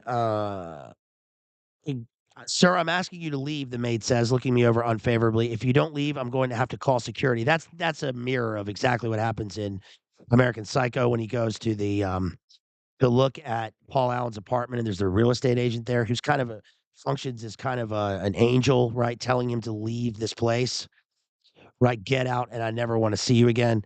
But here, he says, ignoring her, I noticed that the wall is safe and is open, and a Prada handbag, nylon with the trademark metal triangle. Of course, Prada is mentioned, is halfway hidden inside. As I move toward the safe behind me, the maid walks out of the cabin. Slowly, I unclasp the purse, opening it. I reach in, and it's basically empty except for an envelope. Queasy, suddenly breathing hard, the hangover washing back over me intensely. Right, the relief washes over me in an awesome wave. There are 8 photographs of me. 2 were taken backstage at what looks like a Wallflowers concert, a poster for the band in the background, a sweaty Jacob Dylan holding a red plastic cup behind me, a towel draped over his shoulders. Aren't the Wallflowers on the Zoolander soundtrack? I think they are, Jacob Dylan. Is that song, "I started a dream," that awful song, is that the Wallflowers? 2 were taken during a magazine shoot, hands in the frame with a makeup brush touching up my face, my hands closed serenely. Brigitte Lancôme setting up a camera off to the side. The other 4, me standing next to a pool wearing shorts and a vest with no shirt, mattress on the ground everywhere. And in 2 of the Polaroids, it's bright out and a giant orange sun beats down through smog. And behind a long glass partition near a teenage Japanese waitress wearing a sarong, Los Angeles is spread out behind me. The other 2 Polaroids were taken at dusk, and Randy Gerber has his arm around my shoulder while someone lights tiki torches in the frame next to us. This is a place I recognize from my various magazines at the Sky Bar at the recently opened Mondrian Hotel, but my nose is different, wider, slightly flatter, and my eyes are set too close together. The chin is dimpled, more defined. My hair has never been cut so that it parts easily to one side. In other words, he sees photographs of himself at these places, and what they're doing is they're planning these photographs to show that he was at these places, and they can make him appear as they are seeding, they're specking the landscape of media, especially tabloid media, with pictures of him in places so that when it comes time to place him in a place with one of these people, it will already be believed by the public. So this is part of the sort of gang stalking and gaslighting that's gonna get him into his ultimate blackmail situation. Um, he says, "I dropped the photographs back in the Prada handbag because I don't wanna touch them anymore. I may be out of it," I start quietly breathing, but this is a fucking, oh, yeah. Oh, he says, "Behind the toilet, the bathroom reeks of bleach and disinfectant, and the floor is wet and gleaming, even though the maid hasn't started cleaning in here yet. A bath mat is still crumpled by the tub, and towels lie damp, oddly stained in the corner. There are no toiletries anywhere, no bottles of shampoo, no bars of soap lining the tub's edge. This is not good, right? This is the part in the book where things are gonna start changing. This is page 225. Then someone positions me by the tub so that I'm crouching next to it, and I'm urged to move my hand to the drain. And after feeling around it, my fingers come away stained, slightly pink. And when I move a finger farther into the drain, I feel something soft. And when I pull my hand away again, involuntarily armed at what I'm touching, something soft, the pinkness is darker, redder. Behind the toilet, there's more blood, not a lot, just enough to make an impression. And when I run my fingers through it, they come away streaked with pink as if the blood had been watered down or someone had tried to clean it up in a hurry and failed. This is page 225 of the book. Just off to the side of the toilet, embedded in the wall, are two small white objects. I pull one of them out of the wall, applying pressure and a certain angle in order to extract it. And after inspecting the thing in my hand, I turn to the crew. There's an empty silence. People are fixating on the bathroom's cold light. I may be out of it. I start quietly breathing hard, but this is a fucking tooth. And then I'm talking loudly as if I'm accusing them of something, holding it out to them, my arm outstretched, offering it. This is a fucking tooth. I'm repeating, shaking hard. This is a fucking tooth, I say again. And then I'm told to race out of the room. I'm told to race out of the room. Who is telling him? Um,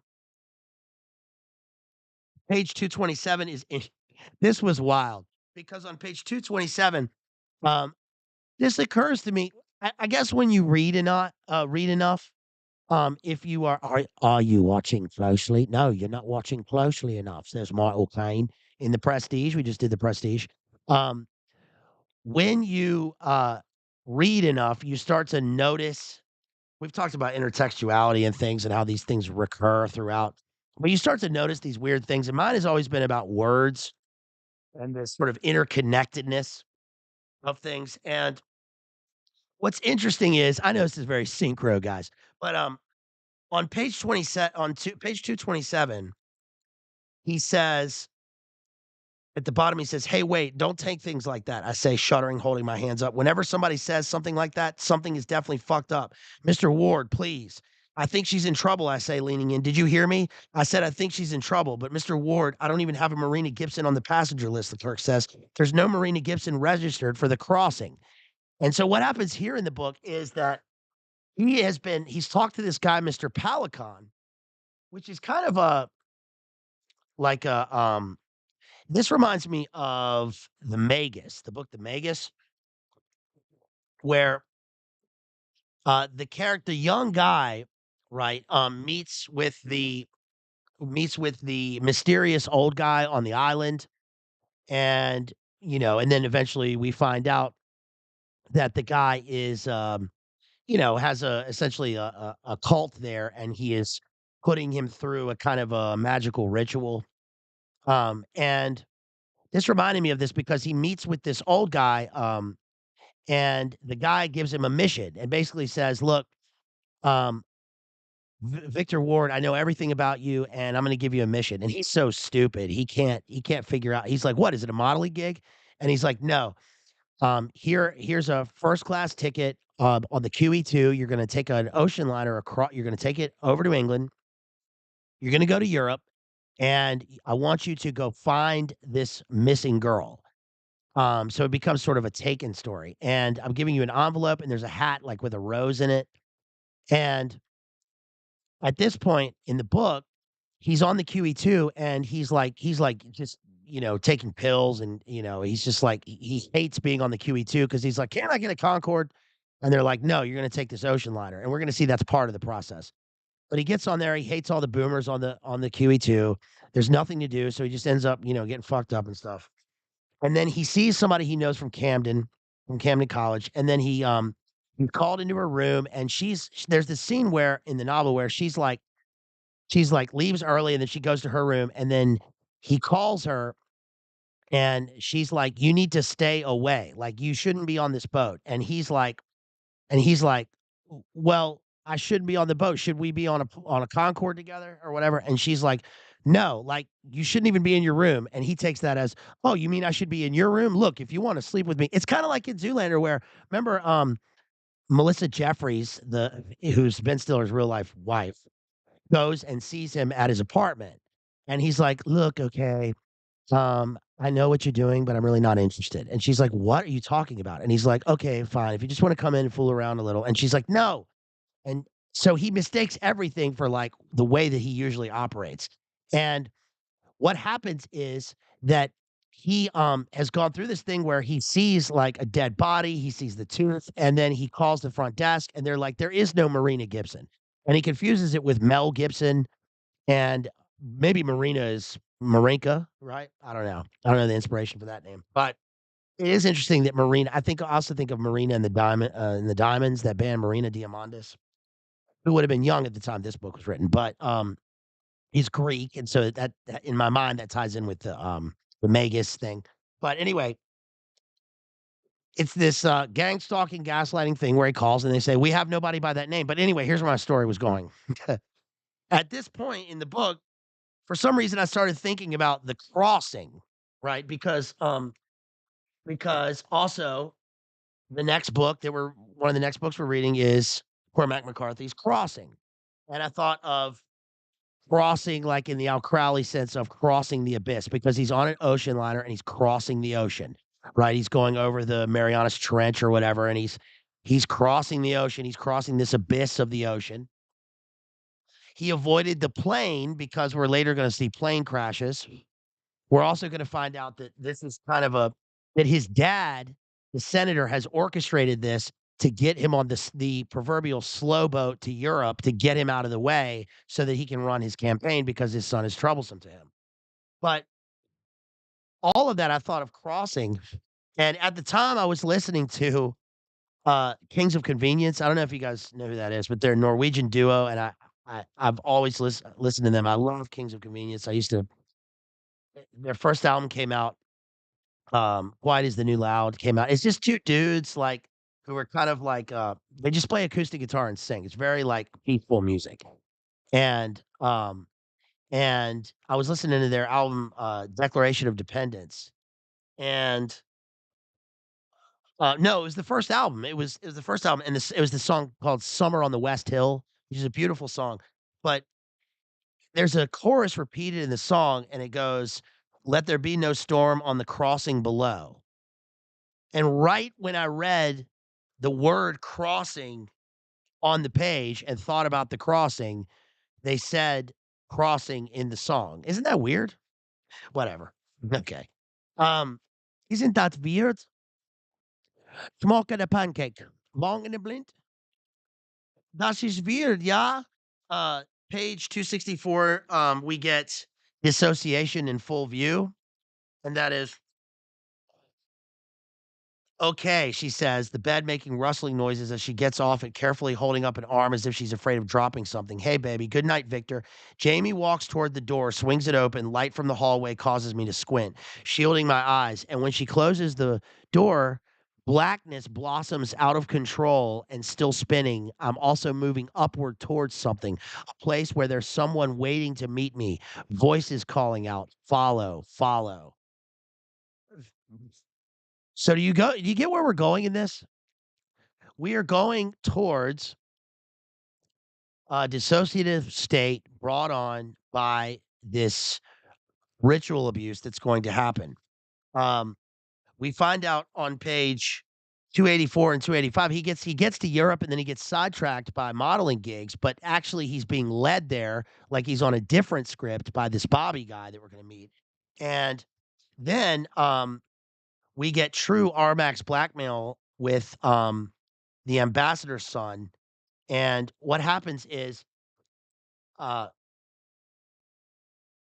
is Victor Ward goes to a club and he's told to meet up with this guy, this Asian model, and uh, the, and then if he meets up with the model, he's supposed to I forget what he's supposed to do, but he's supposed to meet up with the guy, and he's like, "How do I know?" "Well, you'll know him." So he goes there and he's supposed to, the guy says basically meets the Asian model at the back of this club. Um, It reminds me of the Tom Coon movie, the Michael Mann Tom Coon movie where he goes to the club and he's gotta assassinate the guy in the back who looks like, Kim Jong.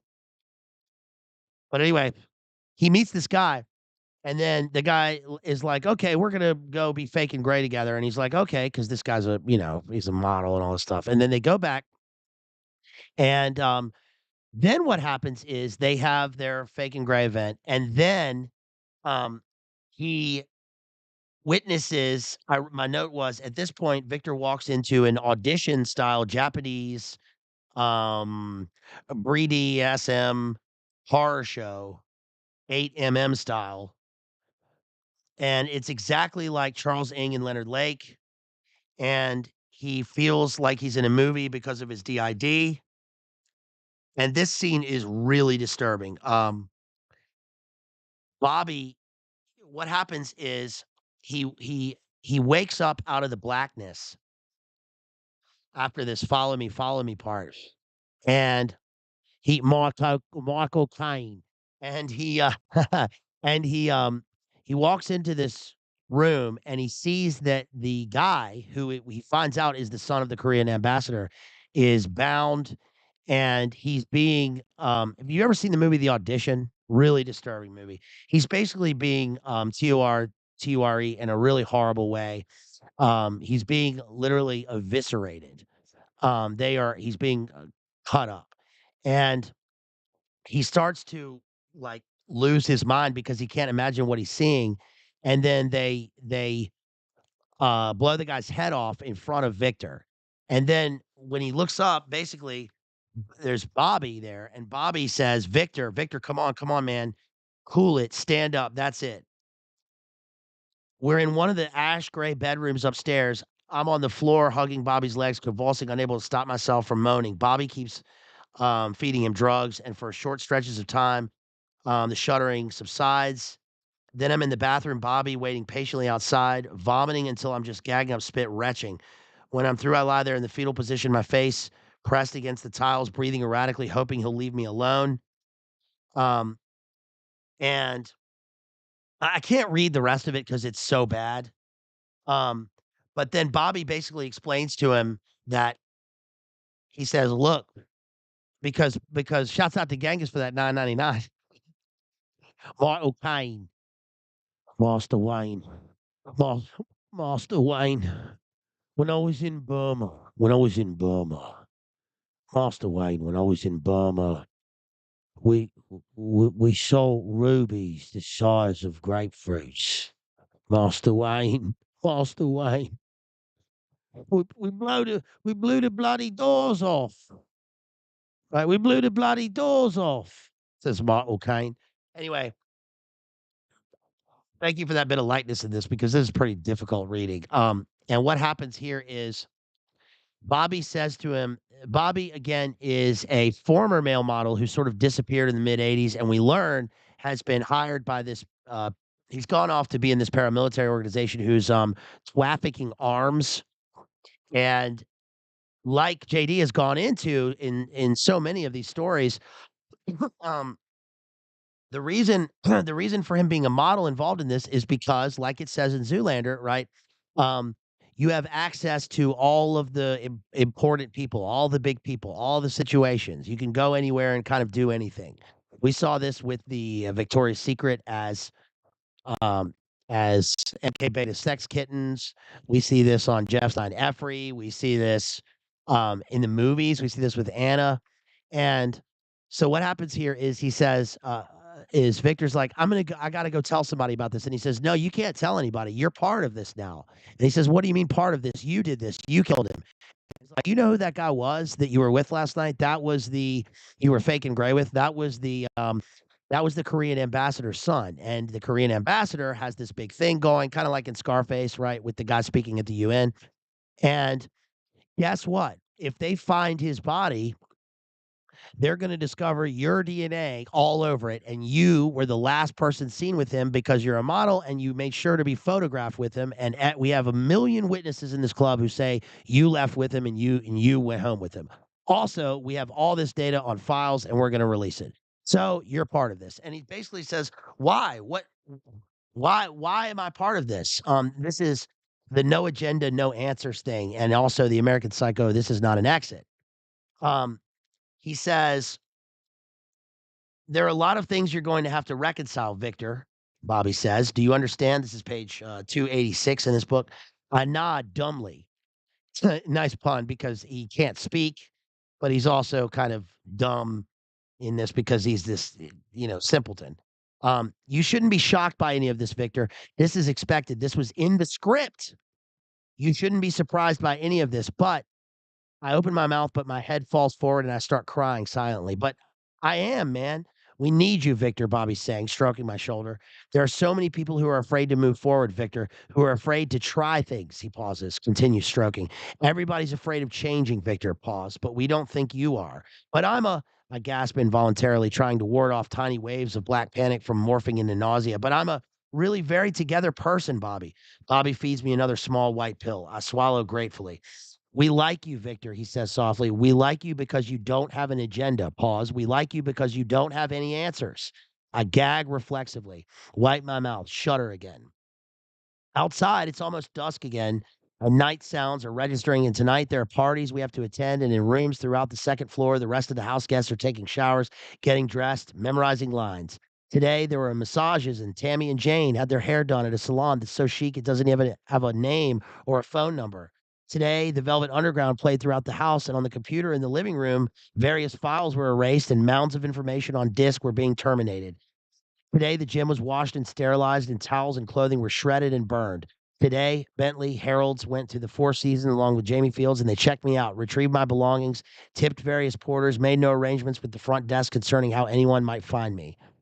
Somewhere in all this, a body was discarded and a videotape of its torture was sent to the appropriate address. Today, the film crew left a message with the address of a house in Holland Park and instructions to meet them no later than 9 o'clock tonight. What if one day, Victor, Bobby breathes in, holding me tighter. What if one day you became whatever you're not? We find out on page 302 that Bobby joined a paramilitary group in Virginia. Okay. And, uh, and that also he is in Beirut. And he's in Beirut because he is arms trafficking. And then there was a car bomb set off, and that plays into Don DeLeo's Mal 2, which is a big part of the plot of Mal 2. And of course, he says, I bump into slow moving silhouettes and shadows. And I notice Bentley making a dashing exit with the Prada backpack. And then the rock group Alter de Lucy starts tuning up, about to perform their first song, a cover of The Who's Substitute. Get it? Because he is in his shadow psyche now. He's dissociated, and it's like he's a substitute of himself. This is also, I think, going to play a role in the movie Infinity Pool, which just came out. Shouts out to Jethro for putting me onto that movie. It's Brandon Cronenberg. We'll cover that. We'll do a Brandon Cronenberg stream because I want to cover Possessor because it's like the most one of the most disturbing movies, but it's pure intelligence, DID, and all that shit. And Infinity Pool is the elites, and I'm pretty sure it's going to be the most dangerous game again. Because look again, like the movies now are either the most dangerous game or cannibalism or Gnosticism. I watched another movie yesterday called Urge, which is a pretty shitty movie, but it's got Pierce Brosnan and the dude from that '70s show and the guy who played the kid in War of the Worlds. What's his name? Justin something.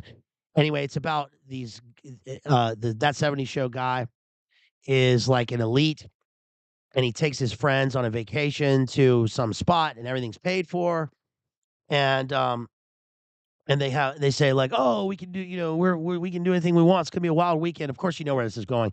They go to a club, and then they're introduced to this new drug called Urge, which they are told by the guy in charge, Pierce Brosnan, who instantly you figure is a some sort of a Lucifer character. He tells them like, "You can do this, but you can only do it once."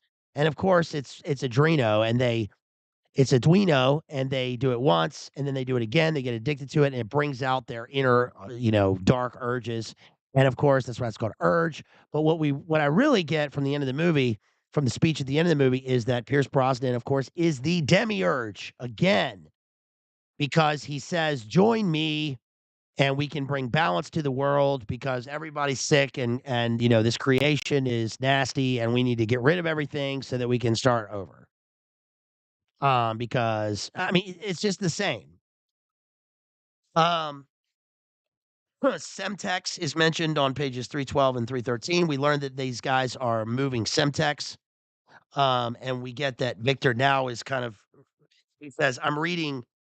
He goes from reading about fashion and reading, he goes from reading fashion and tabloids and everything about himself to going into his assigned role as a Candy Jones courier, which is what he didn't even know he was doing in the first place. That's remember, that's why he was given $10,000 and, this message in an envelope to go to Europe as a courier straight up. But that was actually a diversion from his role as he's co-opted and brought into this organization, and now he really is a courier because he's a mind control courier, a la Candy Jones. And now he says, I'm reading on page 312. I'm reading Semtex is made in Czechoslovakia. I'm reading Semtex is an odorless, colorless plastic explosive. I'm reading Libya has tons of Semtex. I'm reading it takes 6 ounces of Semtex to blow up an airliner. I'm reading a profile on a newly manufactured plastic explosive called Remform, which is made and distributed only underground in the US and is still unavailable in Europe. I'm reading a list of Remform's pros and cons. I'm reading the words Bobby has scrawled on the side of the page. More useful than Semtex? Question mark. And then 2 words that I stare at until they move me to get out of the a Dialogica chair and walk purposefully into the kitchen to make myself a drink. Tests pending. So we learned that they are moving this REM form, and the REM form is of course, a perfectly postmodern name, kind of like the name for the drug in White Noise, Dilar. You know, we have a CIA Special Activities Division paramilitary scene on page 315. It says, let's see, no, page 314. Bruce walks down the circular staircase, kind of a Dante's Inferno image here, wearing a black Prada suit and a bright orange turtleneck, very Zoolander, holding a guitar and a bottle of Volvic water. Ignoring both of us, he flops down in a corner of the room and starts strumming chords before settling down on the bread song, It Don't Matter to Me. And the entire crew is silent, waiting. Do you see how Ellis uses his shouts out to Genghis for that 199 spoiler alert? Yes, sorry. Yes, and Jeff, that was Dranny Moosterson and Pierce Brosnan in that film. Um, and so the music frames the scenes and frames our idea of the kind of reality that plays out for these characters in the book. Look, Bobby says, I understand where you're coming from, Victor. We plant bombs. The government disappears suspects. Uh-huh. The CIA, this is quote from page 314 of this book. The CIA has more blood soaked into its hands than the PLO and the IRA combined. Bobby walks over to a window, peels back a dark, lacy curtain, and stares out at the other crew milling about on the street, just silhouettes whispering into walkie-talkies. Movement in the mist, more waiting. The government is an enemy. Bobby turns to face me. You of all people should know that, Victor. But Bobby, I'm not political. Everyone is Victor, Bobby says, turning away again. It's something you can't help. My only response is to gulp down the rest of the Cosmo. You need to get your worldview straightened out, Bobby's telling me. You need to get your information about the world straightened out. We're killing civilians, I whisper. 25,000 homicides were committed in our country last year, Victor, but I didn't commit any of them, Bobby. Bobby smiles patiently, making his way back to where I'm sitting. I look up at him hopefully. Is it so much better to be uninvolved, Victor? Yes, I whisper. I think it is. Everyone's involved, he whispers back. That's something you need to know. I'm just a man. I'm just man having a hard time having to like justify this. And I don't think you have to justify anything, man. Bobby, I'm an American, you know? Hey, Victor, so am I. Why me, Bobby? Why do you trust me? Because you think the Gaza Strip is a particularly lascivious move an erotic dancer makes, Bobby says. Because you think the PLO recorded the singles Don't Bring Me Down and Evil Woman. S- It's perfect. He's the Zoolander character. We get a fake flag that occurs on page 318 and 319, which is again, I mean, this is interesting because this occurred in our in a way, this occurred in our Team America analysis. Shouts out to Rachel, based homeschool mom, and the Crucible, and shouts out to Jerry and Exposing Powerful Lies because we just did our Team America analysis over on Rachel Wilson's new channel. Everybody, check it out. I'm sure you already have, but check it out. Where we were talking about Team America, and one of the scenes in the film is essentially a play-by-play before it happened of Charlie Hebdo and the Bataclan.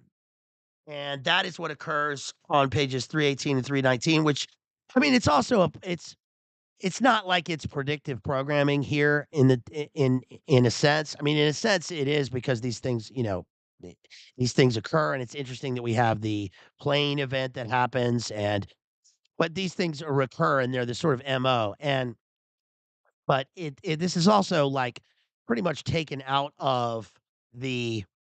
I mean, this is like anybody reading this page, these two pages, who's familiar with loyalist and nationalist paramilitaries in Northern Ireland will recognize the car bomb things. I mean, remember in our analysis of we were talking about the troubles, the Green Feathers and I, Nick and the Green Feathers and I were talking about the troubles, and I brought up that the Europa Hotel in Belfast is the most bombed hotel in Europe, and so anybody familiar with that sort of thing will understand the verbiage that he uses on these pages. But then on pages 340 and 341, we get these weird coded messages that seem to me like I wrote coded message deep programmed into his psyche, and it's followed by a Freemasonic shh, right? Which is a Masonic symbol, um, or a hand sign. It says, I hesitate before taking the bag out of the drawer because something in me says not to. Instinct says not to. I'm holding the bag up in front of my face, averting my eyes. The sound of a fly whirring around my head causes me to look at the bag. In the bag is the hat Lauren Hind gave me in New York. The hat Pelican told me to bring with me to QE2. Its entire inner flap has been removed. A large gaping hole exists where the small red rose was. So we get a red rose symbolism here. But what we learn is that the hat was not a MacGuffin. The hat was actually that was what he was supposed to bring. It wasn't necessarily what was in the pouch and the message. It was the hat itself that he was supposed to deliver, and the hat had the REM form specs inside it. So he was secreting a message that he didn't even know existed. Um, the coded message is on a flat sheet soaked with our sweat, even though it's so cold in this room, in italics, with no punctuation. I mean, with no capitalization at the beginning of the sentence. So it's sort of in media res. It says, the room is a trap. The question about the hat will never be asked. The question about the hat is a big black mountain, and the room is a trap. A photo of our expressionless face is on the cover of a magazine. A gun lies on the top of an icy nightstand. It's winter in this room, and this room is a trap, which seems to me to be a kind of like a I don't know. That seems to me to be the kind of coded message that we hear about with Dr. Green and George Estabrooks speaking into the person's psyche, or they're recalling through their traumatic programming, or through you and Cameron's psychic driving. Right. Um, we get at the end of this, uh, it's what you don't know that matters most. This is what the director told you. I dress, then stagger outside. When I look back up at the house, he's standing in a bedroom window. He's looking down at me. He's holding a finger to his lips. He's saying, "Shh," right? All right. So how are we doing out there? How's it going, y'all? What are y'all doing in the what are y'all doing in the chat here? Y'all having fun? Please, you guys, please, if you can, if you feel like it, please try to smash that like. I would really appreciate it. Share the stream on the socials if you want. You can support me through super chats. You just click that little button down there at the bottom of the chat. I'll read your comments, answer questions about literature or film or whatever. About the 90s. I was alive for the 90s. I was born in 1980, so like it was 1980. I'll answer songs about ASAP Rocky. Um, Costume National, she's in the Mueller Meester. Oliver Peoples, right? Um, and also you can support me through PayPal, Cash App, Venmo. I would really appreciate it. I really, really need I would appreciate, let's say that, I would appreciate your support by, donating to this channel. I've had a few inquiries about we've done a bunch of sponsored streams now. Shouts out to everybody who sponsored streams, and we have more to go. If you sponsored a stream and I haven't done it yet, don't worry. I haven't forgotten about you, and we're gonna keep rolling. We're doing our Royal Tenenbaum stream coming up soon. Um, and if you want to sponsor a stream, you can donate $100. Okay. That's I don't have a price. Okay. This is all donation. And I think that I think that's apt or fair because I'm going to give you, an hour or 2 hours on the stream, not to mention all of the work that goes into it. I love doing that, and that's fun. But I think that that's a good, I think that's fair. But you can also, you can donate to me anytime. I really appreciate it because you really help me out. I mean, you guys know. I was going to say you have no idea, but you know how much you help me out. And I'm getting low on books again. I need to get more books. And I gotta keep the lights on. So and I gotta get some McD's here, because we're almost at the end of the month. So, um, please, think about helping me out. I really appreciate you. I appreciate y'all all. And, just by watching me, and sticking around and hanging out, because this is fun. If anything, this is fun. And, I mean, uh, like JD says, he reads the globalist books, all the globalist books in the globalist book series. Does all the He's the chat nerd who does all the homework, so you don't have to. Well, I guess it's kind of like that with literature. I mean, this is a pretty big, thick book, and we've done well over 100 streams here. So if you enjoy this, and I do the work here in the book, either so you don't have to, or so that you can, give me your thoughts on it. You can email me madmaximalism2x's at gmail.com. You can leave comments below. You can smash the like. You can donate. You can join the chat and hang out with us. So a lot of ways you can support. Appreciate you. Or you can pray. You can pray for me. That obviously supersedes all. So and I could really use it. So I appreciate you. Um on page 345, um, we get the arms trafficking, which is, he says, Palikon tells him, in a calm and purposeful manner, I try to express everything that has been happening, how they memorize maps, passwords, warning signals, airline timetables, how they learn to strip, assemble, and load an array of light machine guns, M16s, Brownings, Scorpions, RPGs, Kalashnikovs, to throw off tails. How one day they had to eliminate everything in our computer system that connected them to Libya.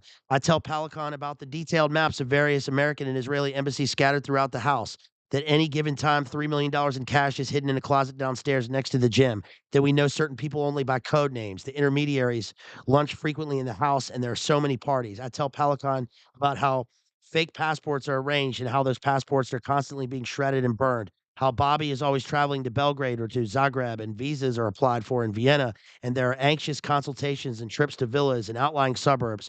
How I'm constantly being introduced to just another young Palestinian with a troubled past, or to someone who was partially blinded by a letter Brom, patriots who had strayed from the path, people offering pretext for refusing to negotiate, men boasting of secret alliances, etc.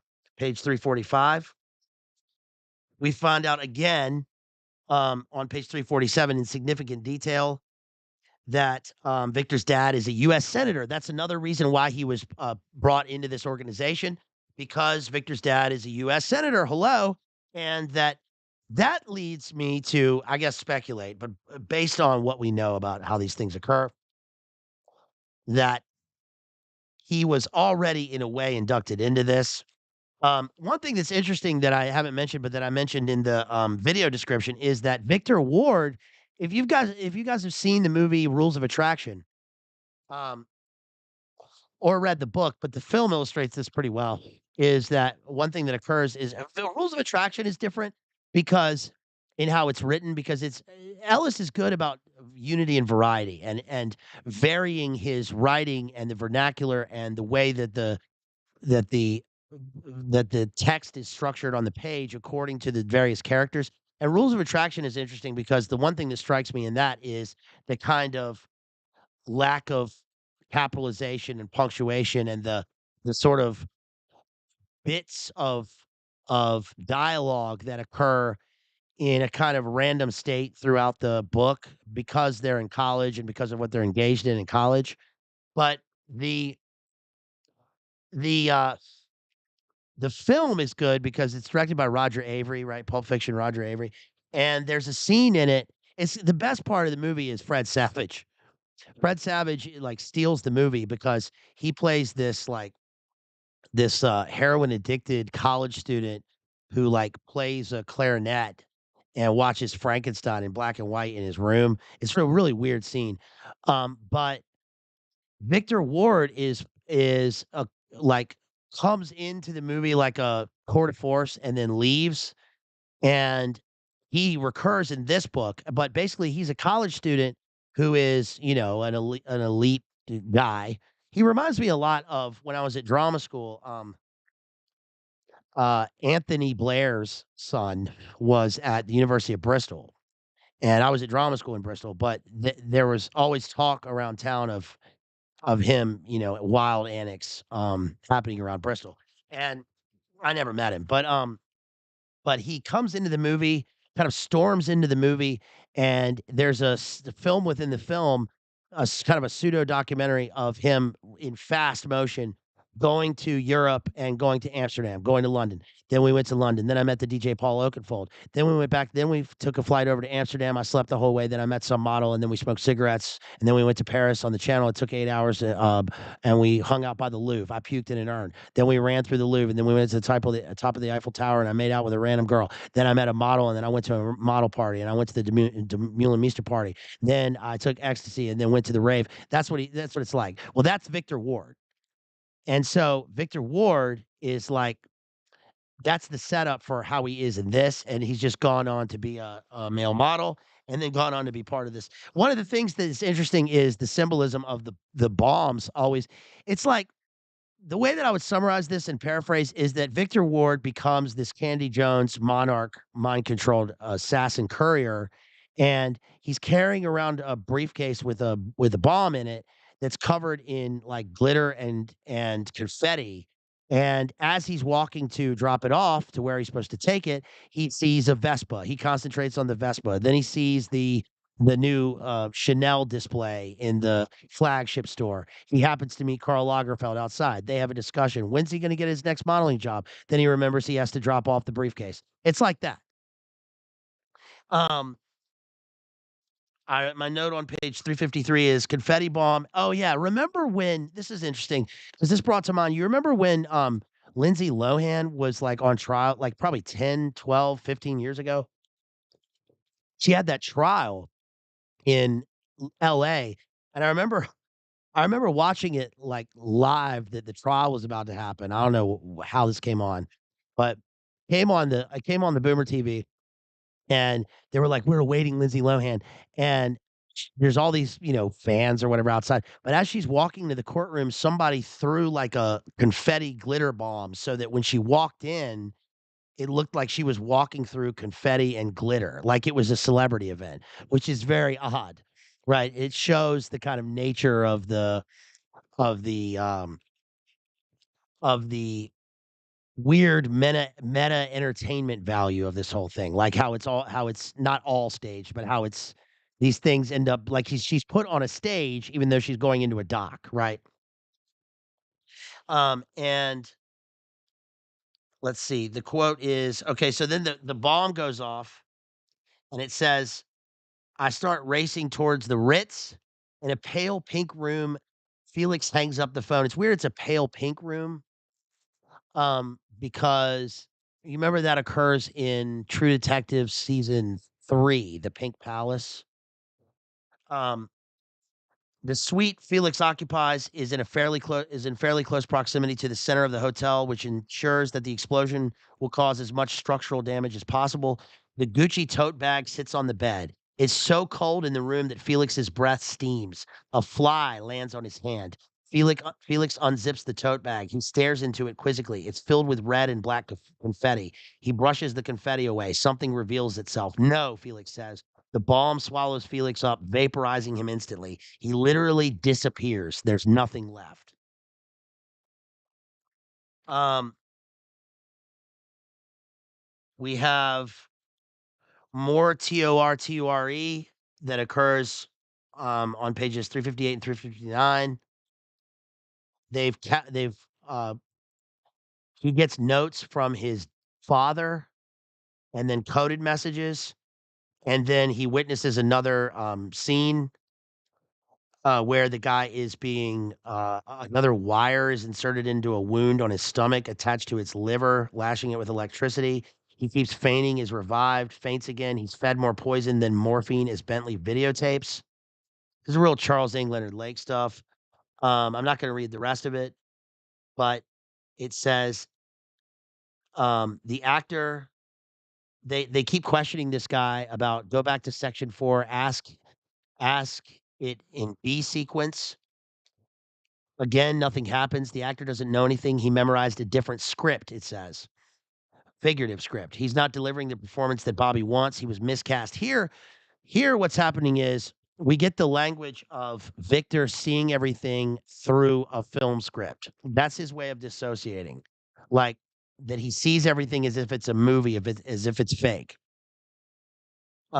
He was wrong for this part. It's all over. Bobby instructs Bruce to pour acid. I'm not going to read that. Pain floods his face. I'm not going to read that. And then his leg is okay. I can't read that. That's just too much. We get on pages 376 and 372 and 373 doubles. How they use doubles. Victor figures out that they're using doubles for everything. Not everything, but they constantly use body doubles, and they're using body doubles, and they're also using Windows 95 to collate their data and to manipulate photos and pictures of people. Again, we get on page 403 sliding down the surface of things. We'll slide down the surface of things. It's what you don't know that matters most. The room slopes, then rights itself. Outside, thunder. You are beyond uneasiness. You force yourself to look at them. You stop yourself from falling over. You try to care, but you can't. Even if you wanted to, you can't. And now in this room, it occurs to you that they know this too. Confusion and hopelessness don't necessarily cause a person to act. Someone from my first publicist's office told me this a long time ago. Only now does it resurface. Only now does it mean anything to me. Um, we get the Orwellian scene that I mentioned before. On page 414 and then also on 415, he goes back home, or no, he goes to this place and he sees a giant red pentagram slashed across a mirror. And then on page 418 and 419, so there's the giant mirror. There's a giant pentagram mirror or blood mirror, right, on a broken mirror, giant blood pentagram, where they've been doing their ritual D.I.D. occult torture sessions. And then something interesting in terms of synchro again is I mentioned before in the last stream, possibly covering Prince Harry's book, because one of the things I read in the excerpt was that he says that when he one time confronted Prince William and they got in a fight, he punched him and he saw uh, blood mist. He says he saw a red mist. And that was interesting because that phrase occurs in American Psycho. And then it occurs here on page 418.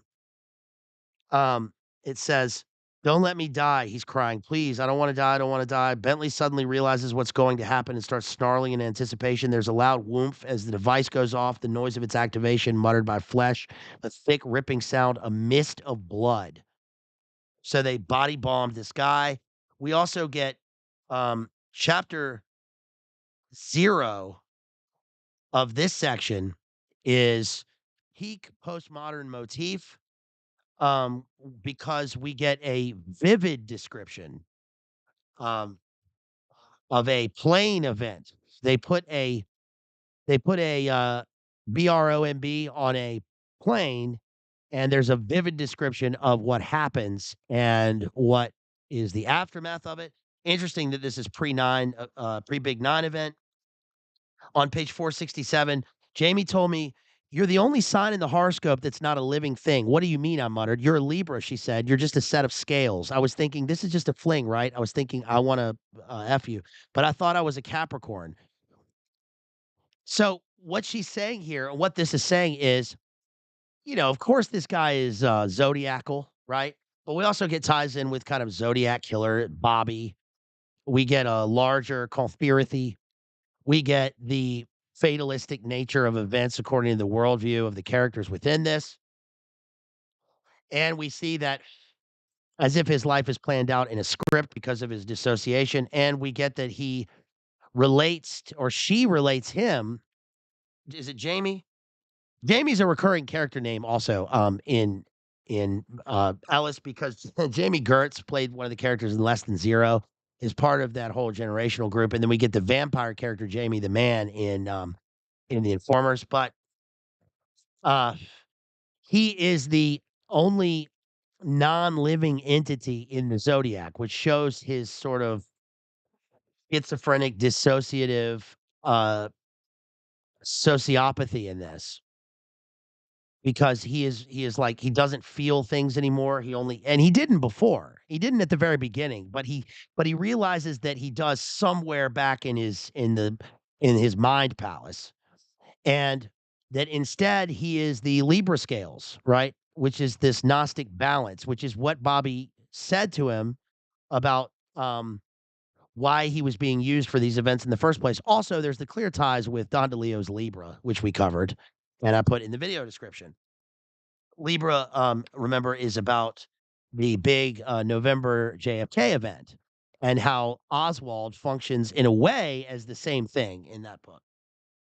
Um, Page 468 and 469, now he's on, heroin, which reminds me of the conspiracy of silence and what those guys said about how they were, plied and fed with this, um, I guess to keep them quiet. At the end of the book, we have the last chapter, chapter 15 at the end of the book, because now the last chapter of the book is interesting because the book counts down like it's a countdown, like it's a bomb countdown, but also like it's a film countdown, a bomb countdown, and then we get to the ground we get to the chapter 0, kind of an absolute 0 state a number of times, and then we get it counting up like this is gonna be his future. And it ends with chapter 15. I'm drinking a glass of water in the empty hotel bar at the Principe de Savoy, and staring at the mural behind the bar, and in the mural, there's a giant mountain. Remember, he in his monarch phrase, he heard, "There's only the mountain." A vast field spread out below it where villagers are celebrating in a field of long grass that blankets the mountain dotted with tall white flowers. And in the sky above the mountain, it's morning and the sun is spreading itself across the mural's frame, burning over the small cliffs and the low-hanging clouds that encircle the mountain's peak. And a bridge strung across a pass through the mountain will take you to any point beyond that you need to arrive at, because behind that mountain is a highway, and along that highway are billboards with answers on them: who, what, when, where, why. We read that at the beginning. And I'm falling forward, but I'm also moving up toward the mountain, my shadow looming against its jagged peaks, and I'm surging forward, ascending, sailing through dark clouds, rising up, a fiery wind propelling me, and soon it's night and stars hang in the sky above the mountain, revolving as they burn. The stars are real. The future is that mountain. We saw this in the analysis we did of the film. What was the film that we did? Where they had the mind control mountain. Um, Don't Worry, Darling. Remember that one? And it's also interesting that he ends the book with burning again. We saw this in Blood Meridian. We've seen this in a number of these postmodern books where it ends with this kind of weird Luciferian Promethean burning, right? And where the character is presented with this mind control mountain that they have to overcome and that they are moving forward. So, if there's one quote in this, I think that really struck me, one passage, one excerpt that struck me that gets at the heart of this, it would be on page 360, because uh, the French premier's son was one of the other people he had to they got rid of, they eliminated. they eviscerated, like literally eviscerate, viscera, right? They're hanging by their intestines. And he says, page 359, he saw him. He was on a Ferris wheel. He's at a bar called Spy, right? Duh. Um, Ferris wheel talking into his cell phone, a stupefied date next to him, eavesdropping. He was in his pajamas watching his mother sip a martini, and through a window, lightning was flickering, and he had just finished printing his initials on a picture of a polar bear he'd drawn up for her. He's looking into his past also here, right? The polar bear, the looking at the apex predator in the frozen landscape of a kind of a ninth circle. We've gone from a kind of a limbo here or a stasis down into a ninth circle hellscape. He was experiencing his father's hard stare. He lived in a palace, a mind palace. Blackness, its hue curves toward him, luminous and dancing. The luminous blackness is Miltonian, right? That's the satanic Miltonian, so dark the darkness was visible. It was also arbitrary, promises, pain, desire, glory, acceptance. There was the sound of camera shutters clicking. There was something collapsing toward him, a hooded figure, and as it fell onto him, it looked up and he saw the head of a monster with the face of a fly. So he sees a Beelzebub demon creature, and that is supposed to be the face of the Illuminate confirmed pyramid specter, right, a literal and a figurative specter that appears to him to draw him into this darkness. So, and there are obvious ties again with Lunar Park. I mean, we did that stream a while ago, but if you want to go back and check out Lunar Park, even if so, you don't have to read the book. I mean, you can. I recommend the book. I don't usually like recommend the books, or whatever. I don't. It's not. That's not up to me to do or not to.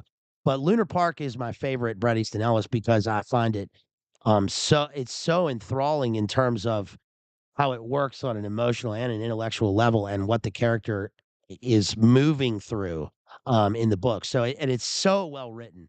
Bret Easton Ellis has a new book out called The Shards, about that kind of deals with the Jamie character in The Informers, but I think there's a serial killer on the loose in 80s LA Hollywood high school. So we'll probably look at that. Also, one at some time in the future, I'll do Imperial Bedrooms, which is also vampirical.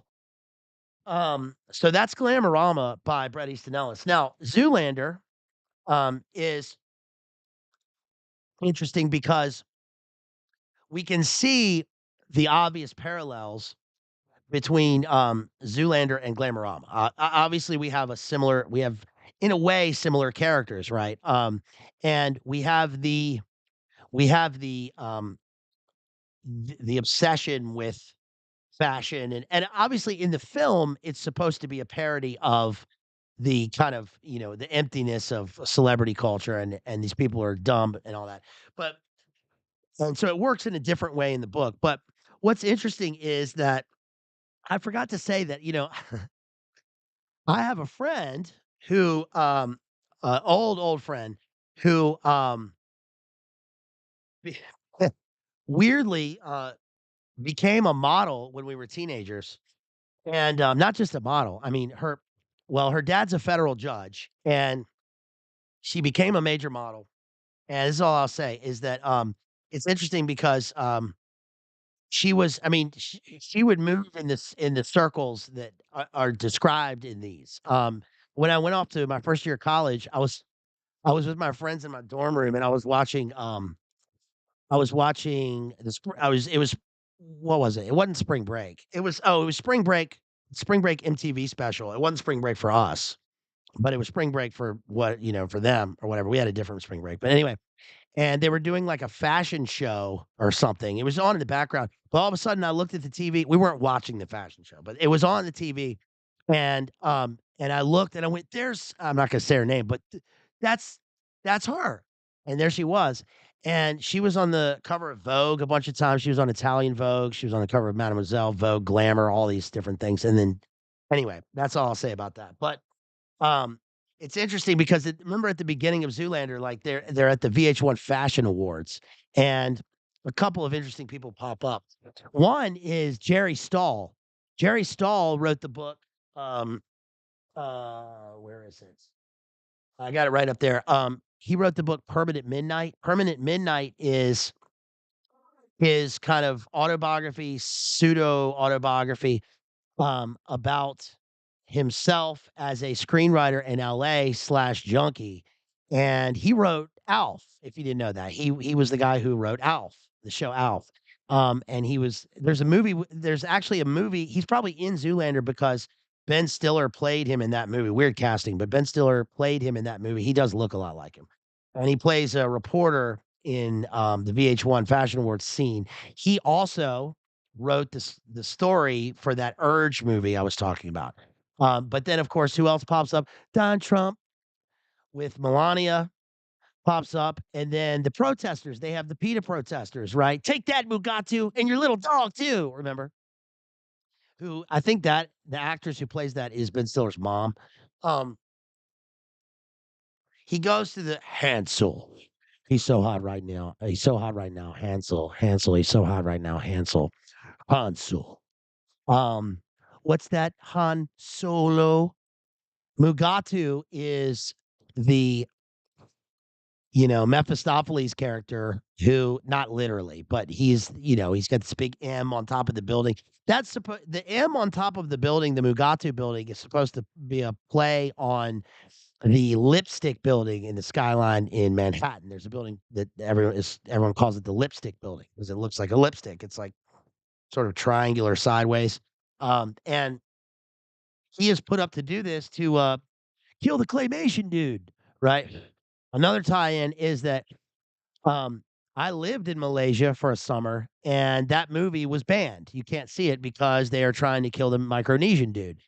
Because of in the movie, it's because of the labor laws, and he's put up by this like boardroom conspiracy again of like Armani and Anna Wintour or somebody and Karl Lagerfeld. I don't know, but what's interesting is that there is truth to this in terms of what we just read and how these people are used in the greater context and how particular people can be singled out for these things. And he, that's what the movie Anna is about that JD has covered. Um, the movie Lucy is different than that. That's Luc Besson, but that's different. That's like a DARPA Gnostic movie. But Anna is a good movie, sort of forgotten in the Luc Besson oeuvre. Um, never even heard of your little campaign, man. Me and my friends were Me and my friends were too busy tripping on acid off the coast of St. Bart's with spider monkeys. Changed our whole perspective on shit. So you can derelict my balls, Capitan. Wow. You notice also that when Hansel and Zoolander have their little scene when he goes to seek refuge in Hansel's um loft apartment in New York, and Hansel, by the way, rides a razor, right? What's there left to ponder? Um, he goes in there and he tells the story. I've never even been to Mount Vesuvius. Cool story, Hansel. Thanks, Zeke. They're in the apartment, and the way that they end up having a kind of simpatico is by drinking the tea, which I guess is supposed to be kind of a ayahuasca ceremony where they have this weird sex ritual of, I mean, it's funny in the movie, but that is what it's supposed to represent, right? Um, never even been to Mount Vesuvius. And you also notice that Alexander Skarsgård is the one who plays Mikas, who is one of the young models that he lives with. And Alexander Skarsgård is in the new Infinity Pool movie. He's in a bunch of Illuminate confirmed movies. He's in the Viking movie. He's in the Northman. Um, he was in the recent movie about the dude who was the creeper dude under the stairs in the basement. If you guys saw that one, what's that one called? Not X, but Barbarian. And he's in a bunch of that shit. But that's him. And then he goes through his mind control routine at the spa, right? Where Inga Bagovinanan is going to is going to traumatize him through electroshock therapy into and remember, obey my dog. And they have the weird creeper elements of that through the mind control scene, and it's in the computer. Anyway, um, Zoolander's interesting because, as JD has already pointed out so well, you know the you've seen the meme about like look at the this is these are the Valentino Balenciaga models. It's on the runway, and it's like just a guy like with a bubble suit, like carrying trash, looking like an alien. Shouts out to Soy Lord on Twitter, who is the best at posting those memes. But I'm not on Twitter anymore. But shouts out to Soy Lord. But that is what happened because the derelict campaign, which is the very trash, the very crack horse of the city, are elevated, and it's supposed to be ironic in the film, but then that literally ends up happening in real life. Of course, JD covered in the sequel, it goes from being like the trash scape to the toxic wasteland, the Greta toxic wasteland of fashion. If you guys haven't seen recently, remember the clip that just came out with shouts out to Jethro, put me onto this with Doja Cat as the Scarlet Woman, as the Bubos Scarlet Woman covered in pox, the alien pox, Scarlet Woman, demon alien, right? Whereas the Jenner girl is sitting there with the decapitated lion's head purse, like at so it's the aesthetic, it's aesthetic terrorism, and that's what it's parodying in the films. But those things end up being real. Now, the book obviously doesn't take that route. It takes a more serious route. But it's interesting because both play into that. And so I don't know. I find that pretty revelatory. Again, if you want to look into a book about this, you want me to go get the book real quick? I'm gonna go get the. Hold on one second. I'm gonna go get the book. And I'm gonna show you the book. Hold on.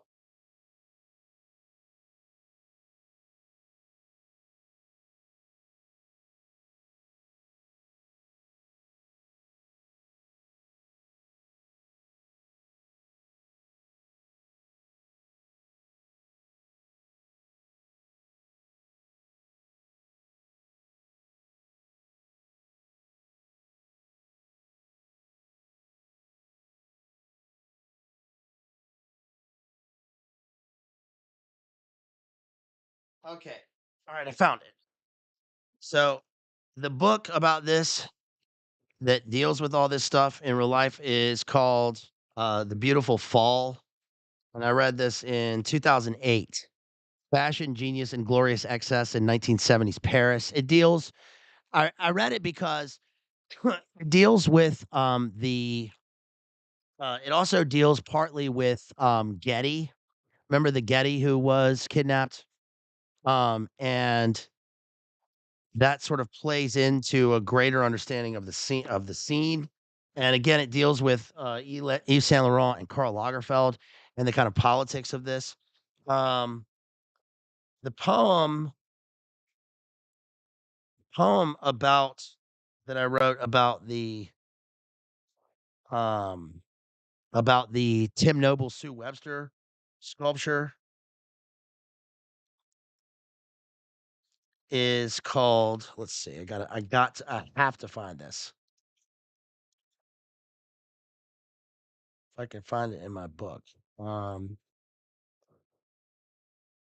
let's see. Bear with me here a second. No, that one is Cawdor.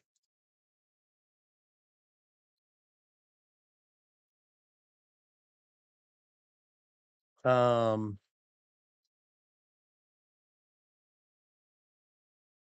Man, this is gonna drive me nuts. Anyway, I'm gonna look for this. I cannot find it. I'll have to look for it. Tim Noble, Sue Webster, sculpture about Medusa. Anyway, I can't find it. I give up. I'll find it later. Anyway, guys, that was fun. Let's check some super chats, see if we got any super chats. Let's see. Shouts out to Alex Baldwin out there and TZ. Sweet. There we go. Yeah. Shouts out again to our homeboy Jury over at Exposing Powerful Lies, who sent $5. Get you some McDee's, homeboy. Thank you so much. Man, shouts out to Jury out there. I really needed that. Thank you so much, homeboy. And again, shouts out to Jason who sent $10 via PayPal. Appreciate you. Now I can go get some McDee's. Yo, shouts out to our homeboy Radko out there who sends $10 via Cash App. Really appreciate you. Thank you so much. Thank you so much for that. Shouts out to Maddie who sent 475. Let's see. Question on Instagram. Let's check that out. Shouts out to Maddie, Real Cooter Brown at Digital Minefield. Maddie says, I've read a few Ellis books, but haven't read this one. So I'm curious if you find any of the characters in Glamorama to be sympathetic. Good question. I've yet to find a sympathetic character in an Ellis novel because they're all totally self-absorbed degenerates. Yeah, that's a good question, a good point. I think that if I were going to find any of the characters sympathetic, it would be Lunar Park. Because there goes the cash app, sweet. Because I'm not a dad, but he has a son, and the way that the story ends is pretty powerful. And I think that what's interesting is that a lot of these postmodern works, it's almost not a question of finding the characters sympathetic because in the postmodern landscape, it seems to be one that is so broken where the characters are devoid of any meaning. And so the sympathy that I find is hoping that the characters will find some sort of transformation and will find ultimately we'll find God, we'll find religious purpose and we'll find meaning in their lives. And so you kind of weep for the characters who are so lost, right? You want because they represent the way that the world is in a lot of ways, right? And that you hope and you pray that I'm just a dude, but you hope and you pray that people will find salvation. And what I think is magnetic about his books is that we even though the characters tend to be unsympathetic and even psychopathic, we find things that we understand about them, not necessarily relating, but we find things that we understand about them, and then we sort of make intellectual predictions about where they're going to end up. And a lot of times in the great works, these things are kind of turned on their head and they go in a different direction. So it's like an unpredictable element. Um, but I what I find sympathetic about Victor in this is that, you know, when he undergoes his traumatic events, he clearly is affected by them. He's not, fully lost in his sociopathy or dead feelings of nothingness. He does care about people, and he's brutalized by what happens to people, and he doesn't want to take part, but he is sort of unable. He's unable to get out of it and unable to not take part because he's not equipped and he's not strong enough morally or with any sort of sense of virtue, but he is aware that virtue exists. So I find that to be interesting. I'll say that. That's a good question, Maddie. Somebody else just dropped a cash app. Let's see who that was. Yo, shouts out to our homeboy TT. Shouts out to Tom out there who sends $5 via Cash App. Really appreciate you. Thank you so much. Thank you because I can really use that. Now I can go to McDee's. And let's check one more time and make sure I didn't miss any. Um, let me check the super chats also. We had a bunch from Genghis Khan, our homeboy Genghis Khan out there. And also, oh, shouts out to Amy who sends $20 via PayPal. Thank you so much, Amy. Really appreciate you. Again, shouts out to Jason who sent $10 via PayPal. Shouts out for the other day. Just reiterating, Alan and Jason. And then we had Harry sending $10. Thank you so much. I hope you guys will. I hope y'all, human citizens, brave and stunned human citizens, will stick around for. We're going to see Jerry, our homeboy Jerry, at Exposing Powerful Lies, and he is going to. This is the sculpture that I saw. Okay, and that is see, it's like a jackdaw on the top, there's a crow, and it's just like balls of vermin on sticks, but in the reflection, in the shadow reflection, you see the shadows of kind of a I found it to be kind of a Medusa figure. It's very Macbethian with a full moon behind them. It's obviously dark, and it's gross and dark, and she is so emblematic of modern art. Um, but to see that in real life is like that's just wild. It's wild that this kind of thing exists. Um, and so anyway, that's Tim Noble and Sue Webster, part of the YBA's Young British Artists, and that's what Damien Hirst is part of. A group of artists, British artists who came about in the 90s and 2000s. Um, I've got a great book about Basquiat over here, which uh somewhere back in there. Anyway, a great book about Basquiat dealing with Andy Warhol and art. Um, and yeah, again, if you want to, if you want to learn about, if you want to learn about fashion, just listen to "Fashion Killer" by ASAP Rocky. Of course, ASAP Rocky comes up in some of Jamie's streams. I think Jamie and Rachel talked about this because remember there was that photo of ASAP um, at some place like standing inside of a pentagram. Okay, shocker, right? Um, Rocking, rolling, swagging to the max. My girl a fashion killer. She be busy popping tags, right? She got a lot of Prada, that Dolce& and Gabbana. I can't forget Escada and that Balenciaga, a simple purple syrup, right? Her attitude, Rihanna. Of course, now he's with Rihanna, supposedly. Her jeans is Helmut Lang. Shoes is Alexander Wang.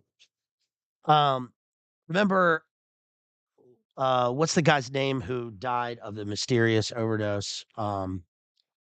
Alexander McQueen, who died in like maybe 2005. And then also we had you also had Versace who was assassinated.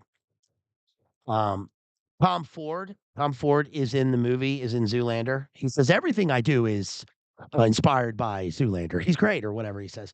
But remember, Tom Ford has the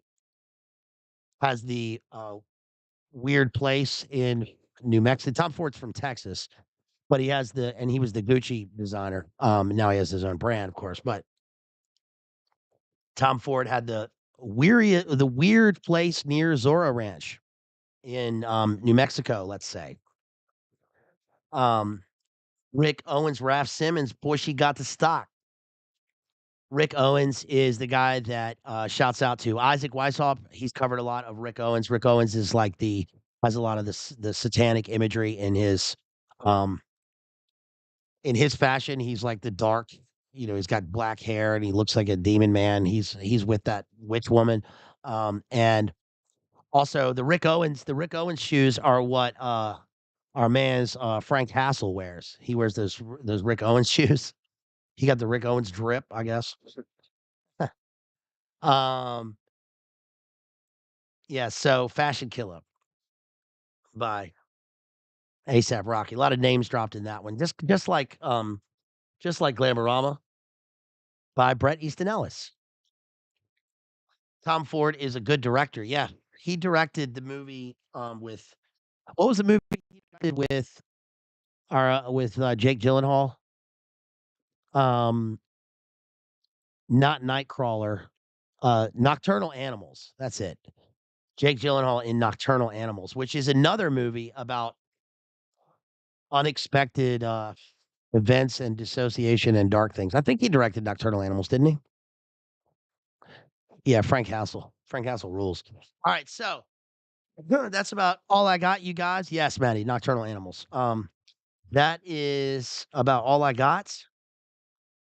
And again, I think about 9 o'clock or maybe sooner, hopefully sooner, we will see our homeboy Jerry over at Exposing Powerful Lies doing debate reviews.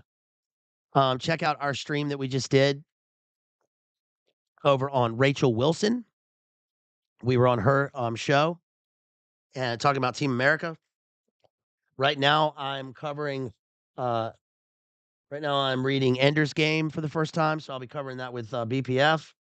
Also, surprise stream coming up this week with one of our longtime Maine homeboys. That'll be coming up. So, and we'll be covering a. Oh, that's going to be I think Monday.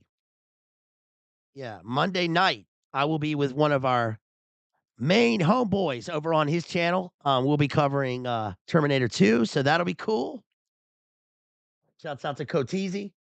And I think we got a lot here. We covered Rosencrantz and Guildenstern are dead. We covered The Beautiful Fall. We covered Glamorama, Zoolander. Of course, I'll have Cormac McCarthy's The Crossing coming up. Again, if you want to see me cover anything, please don't hesitate to drop me a fat chat of give me some options to cover. Please, our homeboy Coteasy, Cotel, DPH. And if you want to, if you want to support me, please don't hesitate to drop me a couple of drop me some fashion coin, some McD's coin, so I can keep these lights on and keep get something to eat. Thank you to everybody who supported me. Please leave some comments, smash that like, and write me an email, madmaximalism with 2x's at gmail.com, and just reach out. Come by, swing by, and hang out with us and with the homies sometime. So that's about all I got, y'all. Thank you so much for being here. Really appreciate y'all, and I'll see you in just a little bit over on Jerry. Okay? Peace, y'all. Peace.